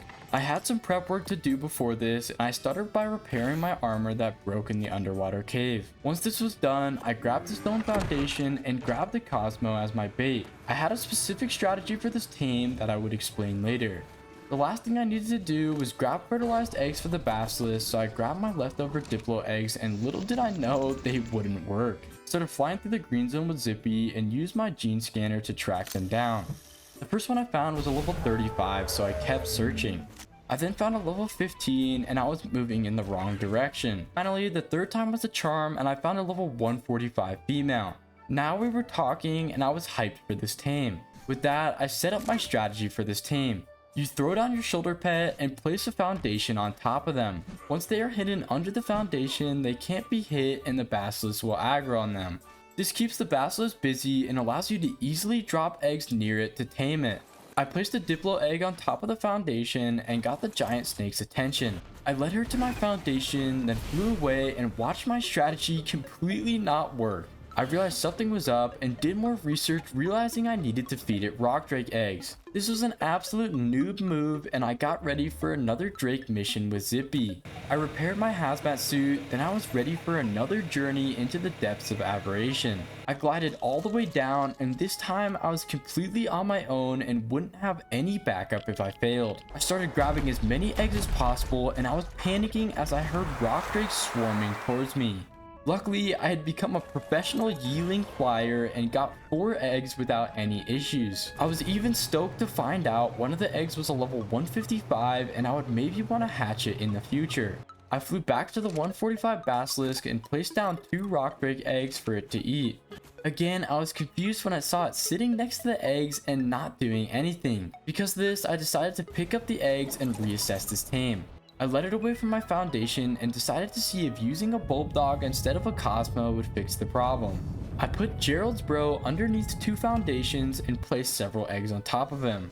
I then got the basilisk's attention and led it over to the spot. As she arrived, she directly spit on Gerald's bro and I prayed that he would survive. Did it eat one of the eggs? It ate it! It tamed in one! Let's go! With that, I had tamed every single creature in Aberration and had become a master dinosaur tamer. Before the day ended, I wanted to tame any male basilisk I could find in hopes of being able to breed. I found a level 20 male and knew he would be an easy tame. I didn't bother with the bulldog strategy and threw an egg down. He tamed instantly and I put him into a cryopod. After making it back to base, I now had my new breeding pair of basilisks and ended the day as a taming master. With the challenge at its very end, I had a couple days left to prepare for the boss, and on days 95 through 96, I did just that. I wanted to do some breeding and most importantly craft my basilisk saddle blueprint. To make this happen, I needed more metal, so I took out Crusher with Pearl to get a ton. Luckily with my industrial forge, it would be smelted in no time, and I was so glad I spent the time to craft it. While it was smelting, I bred my Spinos and Basilisk. I got both of their giant eggs and set them next to the AC to incubate. When the Spino hatched, it got both the best stats and I lucked out getting a perfect Spino at the last possible moment. I decided to name him Henry, then the Basilisk hatched. Unfortunately, it didn't transfer the stats and this meant I wouldn't have an imprinted Basilisk in the boss fight. After that unfortunate situation, I was able to fully imprint Henry and he secured his spot as one of my tames in the boss fight. With my breeding complete for the day, I refocused on crafting the Basilisk saddle. I went out with my sickle and harvested over 1,000 fiber for the saddle. Now I just needed hide and green gems. I took this opportunity to level up Dwayne as well as go on a harvesting mission. At this point, Dwayne was a monster and the green zone was easy work for him. I then hit up a green gem spot and harvested until I had plenty. Finally, I grabbed paste from the pestles and my snail, then I just needed to transfer metal. I painstakingly threw packages of metal to the smithy and was able to craft the beastly saddle. I put it on my 145 basilisk and decided to give her a name since she would be joining me in the boss fight. I decided because of her coloring, Green Mamba was the perfect name and the day ended. Day 97, I had to get the last artifact and run the last cave. With my rock drake, it was an absolute breeze to get there and I could avoid all the dangerous creatures by flying. On my way, I also found a yellow drop and had high hopes it would be good. Unfortunately, it was a big letdown and had absolutely horrible loot. I made it to the cave and my strategy was to do my best to not touch the cave floor and avoid all the creatures by doing so. I was still a noob when it came to controlling the rock drake and this became apparent when I messed up and fell into a pit full of creatures. I was able to take them down, but Dwayne took a massive amount of damage.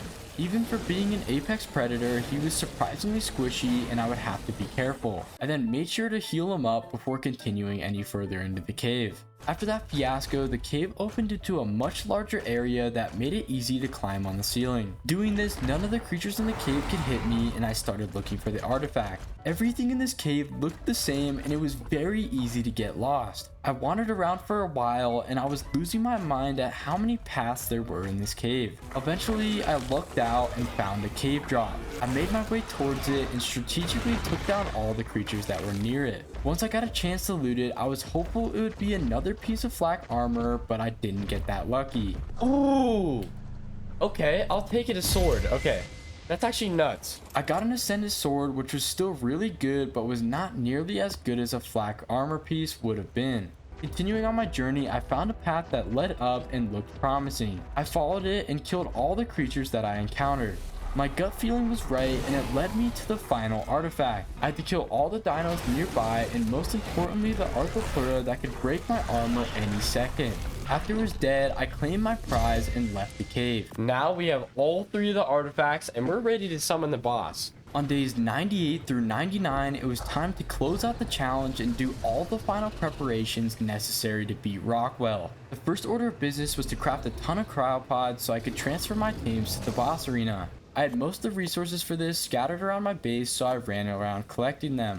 The final thing I needed was crystals, so I set out on Dwayne to my favorite crystal spot. After harvesting the entire place, I had everything I needed and set out to find a drop. I was able to make 19 cryopods, which would allow me to transfer all my tames I would need. With that done, it was time to pick the 20 tames that would be joining me in my fight. My first choice was my light pet, and it was only fitting that Gerald's bro honored Gerald by joining us in this fight. My second choice was Dwayne my rock drake, and my third choice was my melee monster Jimbro. I made her a flak helmet for armor, and she was ready for battle. Next, I chose my craft Pearl because of her insanely high HP. Megan, Norris, and Xander were then the next obvious choices to bring with me. Alright, here's Azula. She's our pyro-mane. She's definitely not as good as some of our other pyro-manes, but she's coming with us. She's coming into the battle. Boris is an absolute beast. He proved himself in the caves. I think we need to bring Boris onto this mission. Sally the Sarco, she also proved herself in the cave. We gotta bring her with us. I then chose Huge Hammies, and she would be my main carry in this fight to help me take down Rockwell's tentacles. I then filled the remaining taming slots with dinos that I thought would do the best and headed out to level up my star players. Henry the Spino was going to be a beast in this fight, so I took him out to get as many levels as possible.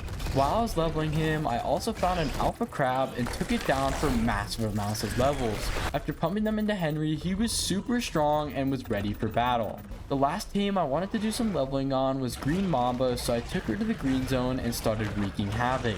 I also ran into an explorer note while leveling her up, which was very lucky and allowed me to get a ton of levels on her. With the hide I got from leveling, I was able to make a journeyman parasaur saddle and put it on Doofus to take him into the fight. After that was done, I had all the tames ready that I was going to take into the fight. Now, I just needed to prepare my character, and I started by repairing all my armor. I also made sure to have 2 full sets of backup flak in case my armor broke. This would make sure I was fully protected and could survive as long as possible. The last thing left to do was to craft as much shotgun ammo as possible. My shotgun would be an absolutely essential part to defeating the boss, and I needed as much ammo as I could craft. I pulled together every resource in the base, and I was able to make almost 200 shotgun shells. Okay, we got all of our ammo crafted. We were able to craft 165 shotgun shells, and we're just gonna have to hope that's enough. We got all of our armor, got our med brews, got our shield. It is go time for this boss. Let's get it. When I got to the bottom of the crater, I was annoyed to find out I couldn't place any structures. This meant I'd have to place my generator high above the boss arena and have my tames jump down like I did with the rock rig tame. I threw out all my tames and rushed down to the boss. I put them all into formation, and I had to hurry because some of my tames were taking radiation damage. With that, my preparation days ended and it was go time. On day 100, I summoned the boss and my nerves reached an all-time high. The moment I was transported into the boss arena, I equipped all my flak armor that would give me much more protection than my hazmat suit. I quickly hopped on my dire bear and whistled all my tames onto the main ramp that led to Rockwell. My strategy for this fight was to leave them all on the ramp while I personally took down the tentacles. This is because once the tentacles are all destroyed, Rockwell becomes damageable. I wanted to have my creatures ready the moment this happened so I could capitalize on each damaging phase. Glad I brought an obscene amount of shotgun ammo. Okay, wait, the shotgun is the way to go. The shotgun is taking down these tentacles like crazy. My shotgun was ripping through tentacles extremely fast, and I was very glad I took the time to craft it.